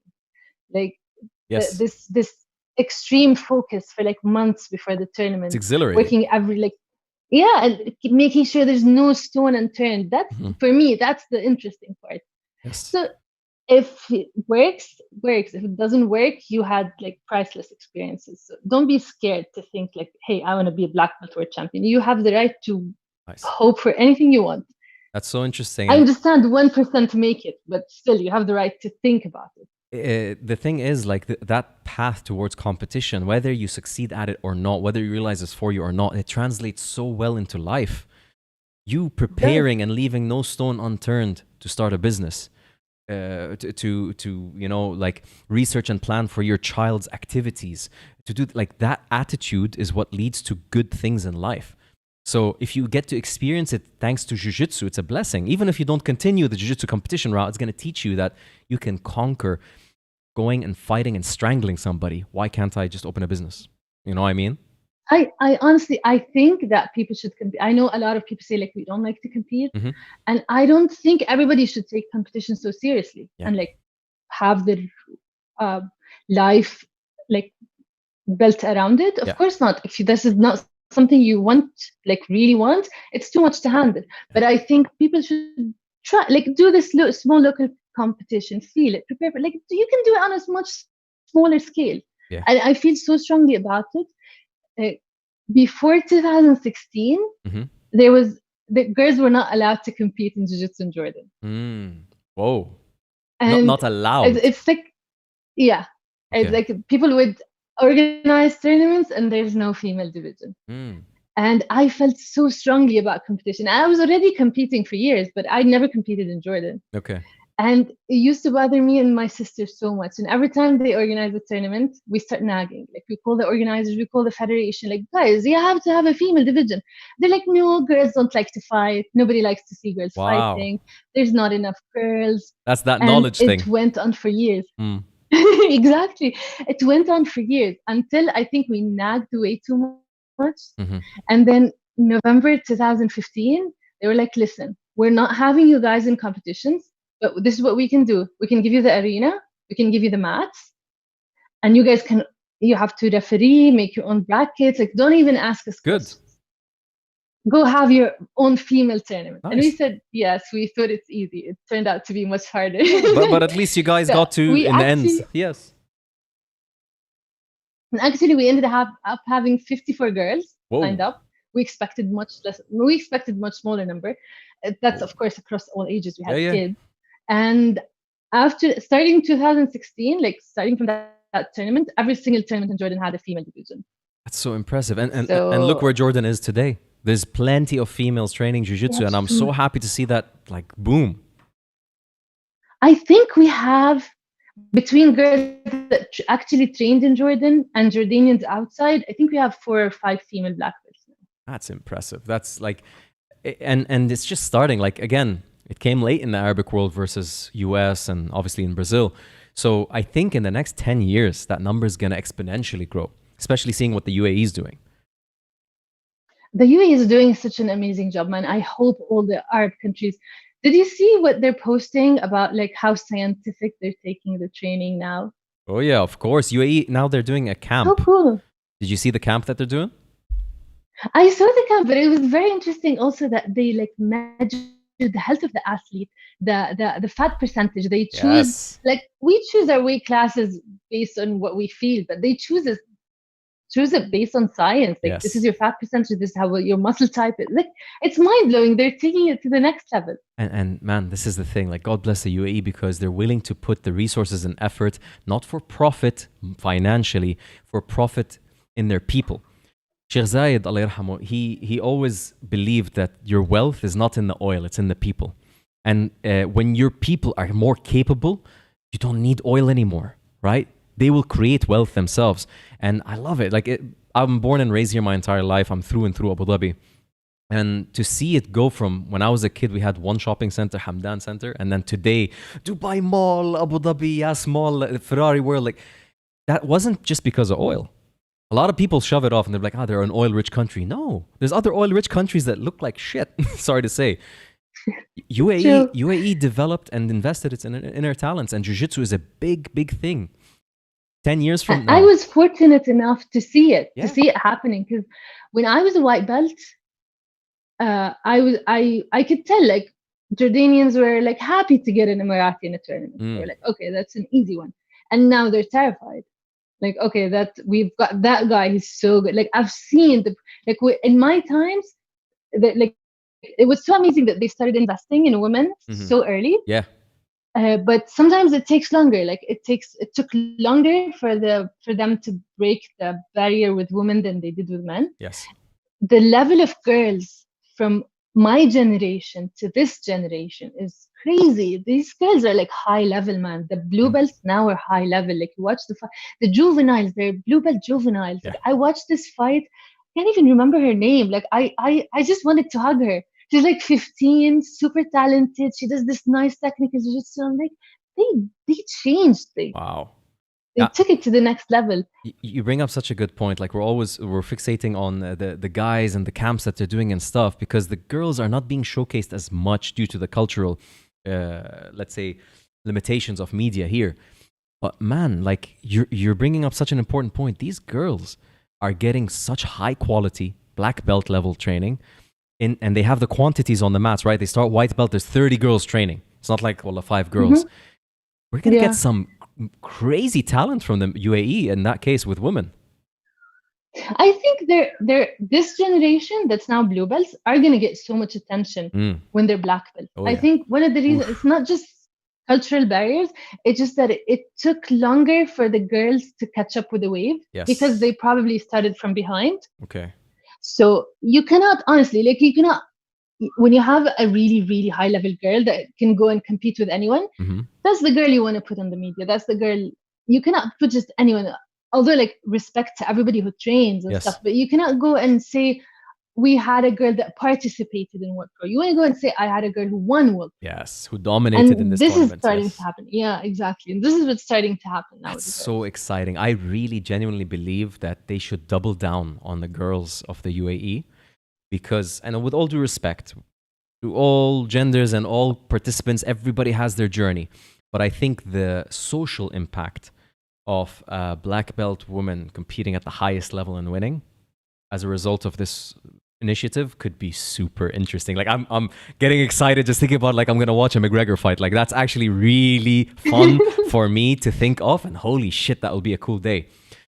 I wanted to touch up on something that you said about the women, talking about what they don't like and standing up to men that harass or make them uncomfortable on the mats. And this is something that's from a guy's perspective, okay? Not just women against guys. Okay, here's guys responding in something that'll be useful to both genders. Most guys are idiots. Just no, like, I'm not saying this in a demeaning way, but when it comes to understanding women and what they're thinking, what they like or don't like, most men, they don't even have a book they're following. They're just going by each other's notes, and they're pretty shitty notes. And men go by ego. So if a woman, if they do something to them they think is normal, a woman doesn't like it and responds negatively, their ego and manlyhood, quote unquote, makes them respond negatively. If a woman just simply in a nice way, right? Just not nice as in don't to be intimidated by the man. No, just to be able to portray a message without initiating a defense response from the man. Just, by the way, when you do this, it's not a very nice feeling to your training partner, right? Or when you say that, it's not culturally nice. It's not acceptable for a guy to say that to a girl. You're a very cool person. I know you don't mean it that way, but maybe when that's said, that it's gone. It's done. And it's so easy. Like I think most men, and I speak for myself, but I can imagine most men getting feedback like that. They'd be like, thank you. Like, at least now I know what to do. Because most men, there's nobody telling them, by the way, this is how you train with women. This is how you, this is the etiquette. Because most of us are training with guys, pohado, yalla, okay, go stuff. And then suddenly a girl walks in on the mat and all the guys, shit, what do I do? Do I go extra light? Or do I try to prove myself? There's no book we're following. So the girls definitely need to voice themselves, but understand they're not out to get you. Not all the men are trying to like do something. They just don't know what the hell they're doing. You might need to just nudge them. And that's reminding me of what you just said. Empathy towards the other gender. Yes, like a girl cannot see the guy as the enemy too. Like it has to be like we're in this together. Yes. We're a team. We're in this together. So well said. Empathy from both sides will go a long way, and you see it like already. It's definitely growing, and Jiu-Jitsu is tearing down these barriers. But I see so much potential by both genders openly talking, like on this platform. I think so many people could benefit listening to this conversation and be like, oh, finally somebody's talking about this. It's like, I don't know why we treat it like taboo or something sensitive that you talk between close friends. It should be talked openly to realize that there's nothing to it. there is nothing more than misunderstanding on what to do and understanding that be careful, the woman can kick your ass because it's jiu-jitsu. You know what I mean? She can. She Yeah. can. And some guys, they really don't like that. But I really think that guys can benefit so much training with girls if they know how to train with girls. You know, Rena, guys don't like a girl kicking their ass. They also don't like a guy kicking their ass. So don't make a difference. true. Like, it doesn't make a difference. You just don't like getting your ass kicked, yes, but you realize the more you get your ass kicked, the better you get at jiu-jitsu. It's a different style. Mhm. But Yeah. yeah, no, it's so interesting. What's your future plans now? Okay, forget Corona. I'm going to pretend like it doesn't exist, but Corona's over. What are you looking at doing in jiu-jitsu? Well, I always say that I want to perfect my games, which is something that's like a never-ending process. The black belt lifestyle. When you ask me now, or 5 years ago, or 5 years from now, like I have so many targets of things I want to do in my game. Nice. But I want to do the big things. I want to do all the IBJJF tournaments to qualify for IBJJF worlds. Like, I'm not scared to say I want to fight black belt level IBJJF worlds. I want to do World Pro. I want to probably these come first. But if I manage to get into my targets in these, I probably would want to qualify for ADCC one day. Amazing. So I want to do the big stuff. Yalla, nice, good. I want to do the big clubs, but I don't want to start branching out to grappling before I feel that I've got my proper place in gi jiu-jitsu. Yes. So that's going to come a bit later, but that's definitely on the horizon. This is something I want to do. And I enjoy coaching so much. Yes. I like coaching is always in the back of my head. Like, I started coaching as a blue belt. Mm-hmm. It was like a social project, and I've been coaching in that project since 2014. And it made me realize that I love coaching as much as I love training and competing. Like, I love the entire cycle of it. What do you mean by social project?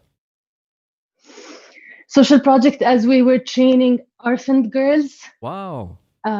Yeah, we started, again, me and my sister started in 2014. Amazing. And we have some good girls.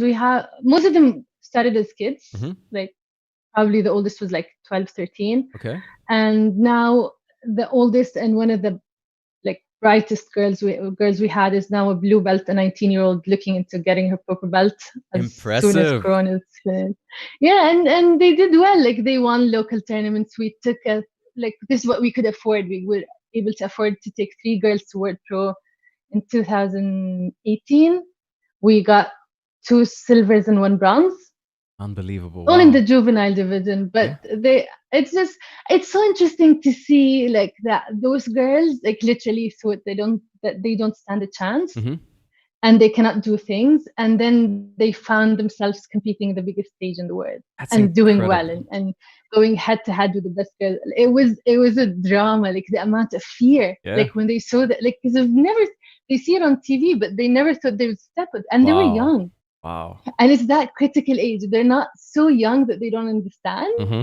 but they're not old enough to control how they feel. So it was such a critical age, 15 and 16-year-old. Uh-huh. They were so happy to even travel. It was the cutest thing ever. And they they traveled for the first time. They competed. They stayed in a nice hotel. They competed in the biggest platform in the world. They got medals. They did so well. So we're trying to, since 2004, and now, by the way, they help us keep the program going. So if we cannot coach, they coach. Like, we had people that have been training long enough to lead a class now, so it's very nice. That is incredible to hear. Good on you for doing this. And this is like, that's the whole point. In the end of the day, we like to think of the competitions and the medals and the accomplishments, but the impact you leave on these girls will be way more valuable on the long run than any medal could possibly give. Like, this is the appeal of coaching and teaching. You're changing lives. You're not just like, well, giving somebody a medal. You're like, we have a girl that's actually an employee now at the gym. She's a kids coach. She makes money out of it.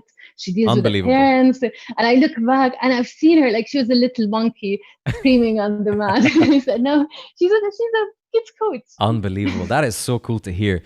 But like, I'm excited hearing you saying that you want to go and reach the highest levels of competition, be part of the ADCC, and you have fans here. You got to know this now, and I'm sure everybody listening is going to be rooting for you to do that. But you also have, it's a double-edged sword. It's a blessing and a responsibility, not a curse, a blessing and a responsibility.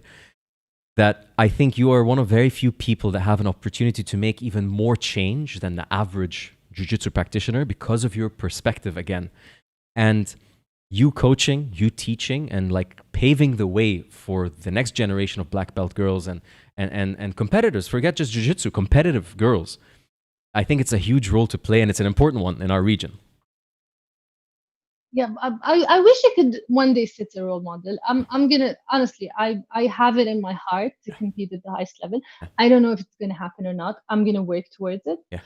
But I hope that if I was not able to do it, maybe I could help other people do it. It definitely. Like, I would love to see Arabs on the biggest podium, and like probably we're more successful in the masters division.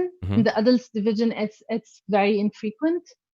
So I would love to see more men and women. Let's not be biased only towards women. Sure, fair. Men, and like fair. When you see, like, I think Kitby did it in World Pro. I think when Faridi did it, like, you see, but they're very individualized cases. Yeah. I would like this to be more normal. This is definitely happening. Like, you're absolutely right. Let's not be specific on genders, but you know, like الأردنية خاصة, like, sorry, I'll say in Arabic, ما بنخاف عليهم, because like you already see that the Jordanians jumped on jiu-jitsu before most of the Arab world, right? Samuel Jamal is an example of just right place, right time, but look how far he took it. But then you have like Thabit al-Tahir, you have the Rashid brothers, you have Zayd Khurma, you have so many people that grew up in the US as well, some of them, and then brought it back to Jordan. Yeah. I definitely see Jordan being a hub just as much as the UAE being a hub in both capability, and we will 100% see names of both male and female competitors from our region, because let's just look at it as a region, not a country. MMA, UFC, right? Jiu-Jitsu, World Pros, ADCC, right? You got to hold the flag for us, all right? You got to do that for us as well. I hope so. I want to... Well, honestly, I hope other countries adopt what Emirates did, because I know that if Jordanians have the capabilities Emiratis have, they're gonna do as well. Yeah. So but I hope this. You know, can I tell you my honest opinion? I don't think it's necessary. The UAE has always been known to go above and beyond, offering their people, right? And this is why it's like such a special place for everybody living in it. It's not by coincidence. It's known to be that. But it's not essential to do that all over the place. Oh, it's not essential. What the UAE... It's definitely not essential. What they did, though, is show us the blueprint of its possibilities. So it doesn't have to be by the government. It could be just like Samuel Jamal's doing and Zayd Khurma with Zazawa and with the dojo and whichever. There's possibilities through those. I think what's necessary, honestly, from my opinion, is to have a big base for the sport. You want to have as many people as you can doing the sport. Yes. I think if you can manage to get to that point, because it becomes competitive, like so many minds working together. If you can get like a local high level competition, that's gonna so much prepare you to do the big ones. Yeah. If you have people that you can train with every day that can give you really hard time, like in comps, that's gonna prepare you. So I really think the first and most important step that can make it or break it is build a huge base. You know, after you have so many people training, you're set. Yeah. The other stuff are details. I think you're so right. And an idea that comes to mind is like governments don't have to go bananas over it. They can simply create a budget, allocate amounts to each public school to have a class added to their physical education of Jujitsu. And that pays the Jordanian black belts, brown belts, purple belts in the country that want to make a little bit of money and make change in the country and teach those classes in schools. 30 kids at a time doing Jiu-Jitsu. And Jiu-Jitsu fighters are crazy enough to even do it for free. I would do it for free. Yeah. I would literally do it for free. Just don't tell the government that. We're that obsessed. Keep some for yourself. I want a lot of money. Exactly, yes. No, but listen, that's the thing. When they see the passion you guys developed behind it and how without them asking it, you're giving back to the Jordanian name. Because I see like all the Jordanians are competing. They're proudly Jordanian competing. They're representing their culture, their country, their gender, right? The government can't not recognize that. And sooner or later, you're going to see it in the public system. It doesn't have to be like the UAE. It can be in many forms, but I do believe it's coming. It cannot be like the UAE. We don't have the abilities. It's like financially, you can't afford it. Yeah, each country has its own way. I think it should, like, it's not that they should aspire to it. Everybody has their different sauce for success, I think. True. You see a lot of countries that are not typically like wealthy countries doing really good in certain sports, like the Eastern Europeans in wrestling or weightlifting. Yeah. Those people don't really have great funding, but they're really good. Yeah, that's very true. So I just have a few questions online because I see some interest from women. How long training Jiu-Jitsu? We covered that. So about 10 years you've been training Jiu-Jitsu? Almost 9. Almost 9, okay. Yeah. And then what's your best advice for women who want to start Jiu-Jitsu? They haven't done Jiu-Jitsu ever. What advice would you give them? Like, where should they be looking? Like I said, yeah, if you can find a gym that already has a women's program, I think it's hard to find a female-only class. It's probably only in the UAE, but at least successful women program, few women on the mat that have been training for a while, so that you know in your heart that this gym treats women well. If you can have like, and then you have to go to the gym and you have to like work on your confidence. You have to feel that you belong on the mat like everybody else. Nice. And honestly, something that we Arabs are not good at, don't be shy to ask for help. Literally, don't be shy to ask for help. Like if you have difficulties, even if you don't have a girl at your gym, like see a girl in your area, contact a girl. Like I love when I receive questions on my social media. I would love to sit around and chat with you about all your problems for like a couple of hours. I don't mind. Just don't, if you feel that this is something you want to do, don't be shy to ask for help. That is very nice. I even know like certain gyms in certain countries that have nice women programs. I can even refer girls to gyms and stuff. So that's perfect. Probably my advice. There you go. You heard it from Rana herself. Shoot her a message, blow up her Instagram, and ask her where to train. But no, really, that's so important to have somebody that can talk to and advise. Like for me, my coaches, the black belts that I talk to, it's so important for my jiu-jitsu to be able to send them a message and be like, listen, I'm working on this, but I feel this, what's wrong? Not just like where to train, right? There's so much that you can learn from somebody as experienced as you. We have an interesting question, okay? Did any of the physical injuries discourage you from BJJ, broken toes or fingers, or crumbled ears? I think cauliflower ears. Did you ever fear that? First, I actually had one, a tiny, like a beginning of cauliflower ear. The first time I competed in World Pro against that big girl. I got hit in the ear apparently. Okay. Yeah. I didn't even know what that is. I came back to the gym and the coach was like 3-4 days you're not sparring. I was like, why? It's like your ear is gonna transform. So, but I think we don't get it because I don't have like I've trained so much and I've had my fair share of rough fights. But I think our ears are like just softer than guys' ears. They don't develop cauliflower ears that easily, and there are ways I don't like to have cauliflower ears. Yeah, I have the ugliest fingers ever. Lasso guard, spider lasso, you name it. Anything where I grip fabric is like my thing. Yes, but and I used to have like really nice looking fingers before jiu-jitsu and it completely destroyed, but I love it. And I think this shows that I use my hands for something that I really love. Yes, I don't mind. Dedication. I would mind having cauliflower ears, but it's so easy to manage. Like if you get your ear hit, just wear something, take a couple of days break, deal with it. I don't like to say that, but a lot of guys that actually have cauliflower ears, they want to have cauliflower ears. Yes, very true. Very true.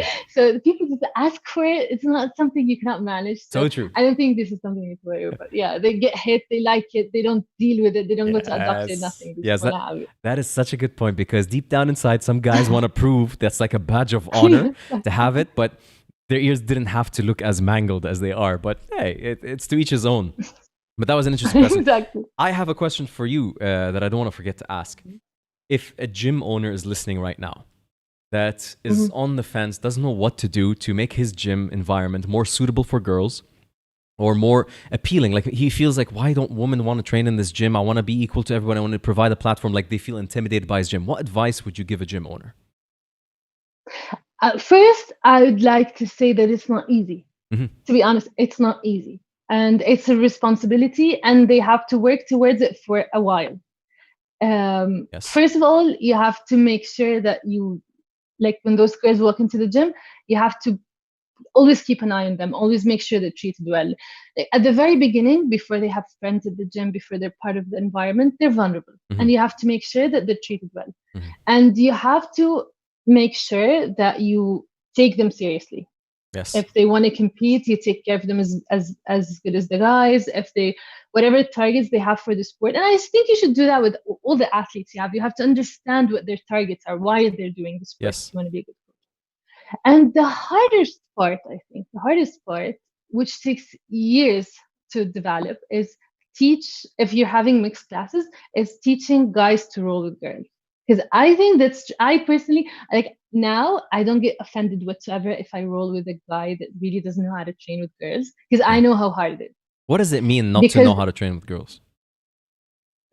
Okay, so if a guy feels challenged by a girl, in my experience, they do one of two things. They either stall for life. They stall for life. Like, they go down under, like, if I pull guard and a guy feels that they shell up. It's just like they put their elbows down, their knees down, or they close the game. They don't want to pass. They close the game. And they have this physical ability to close the game. So interesting. Okay. You can work around it, of course. Or they go nuts. They start yanking grips. Oh, shit. They start exploding. Okay. But I prefer that to over the stallers. Fair enough. Yeah, and the reason I feel for them is, I think the best guys that can train with girls nicely and both really, really benefit are the guys that can go technique by technique. Like, they can exchange techniques. Yes. But for anybody to exchange, like, I can say that about myself. If I go and spar with a 50 kilogram, like, I'm 70 kilograms. If I go and compete, spar with a 50 kilogram white belt, I can crush her with power. I don't even need to use. So that goes for everybody. Yes. But when you have physical advantage, you have to exchange technique. And for you to exchange technique, you have to be technical. Yes. Because you cannot go exchange. If you don't know how to pass lasso, you're not going to pass lasso technically. So you have to go learn how to throw pass them. lasso. It's a process. Yes. Yes. So at the end of the day, if we want to be honest, it's a process. Very well You said. have to watch that guy. You have to go to that guy and say, like, by the way, passed. We call it in our job, we call it Jujitsu. So Beast Jujitsu. Coach goes like, Coach goes like, that was not Jujitsu, that was Wahjitsu, and we all laugh about it. Nice. So you have to talk to the guys. Wow. You have to talk to the girls. Like, girls sometimes some girls are very sensitive. Some girls cry a lot. Some girls, like, you have to talk to those people on the mat. You have to make sure that they're playing nice with each other. And also, you have to understand, you've got someone like Scarlett who wants to be roughed up. She doesn't mind. And you've got girls that are, like, very fragile and they're not competitors and they want easier roles. They just want to enjoy Jiu-Jitsu, just like the guys. Yeah. Yeah, exactly. So you have to understand, but it's a process. You have to work on it. You're always going to have that role that goes bad.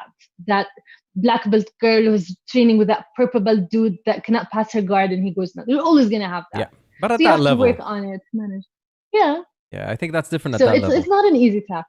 It's not. I think that the coach that manages to have a good female competition team that's something very respectable, because it's very hard. Like, I can appreciate how hard it is now. Like, if you ask me as a blue belt, I would like say, just people have to stop being idiots. That's the thing.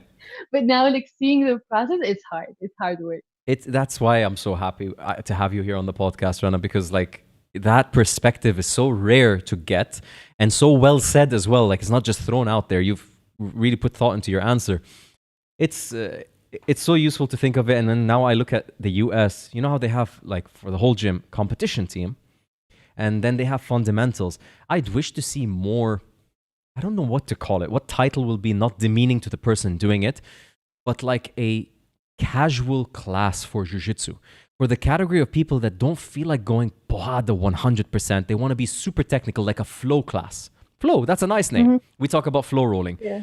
The class's initiative is to flow with technique. I think such classes could be a very useful thing for every gym setting. Do you agree? Yeah, I agree. And actually, my coach does something very nice. He goes to those physical specimens. You know that guy that's weird? You feel they have 4 arms and 4 legs and they're so strong and they're so fast. Yes. And he goes like, today, you're only allowed to go 30%. I don't care who you fight. I don't care if you're a blue belt fighting a black belt. I don't care who you fight. You go 30% of your speed, 30% of your strength, and he watches and he goes like, 70%, dial it back. And he and Very cool. and No, your voice cut. and you need to learn. Okay, Hello? yeah, you're good now. You're good now. Your voice cut for a bit. Okay. So you're saying yes, 70% dial it down. Yeah, he goes like, you're going 70%, dial it down. And he tells them plainly, you win because you're a physical specimen. I want you to be a physical specimen, but also extremely technical, and that's how you're going to be like the best in the world. Huge So advice. Very I think, I think that's a very nice approach.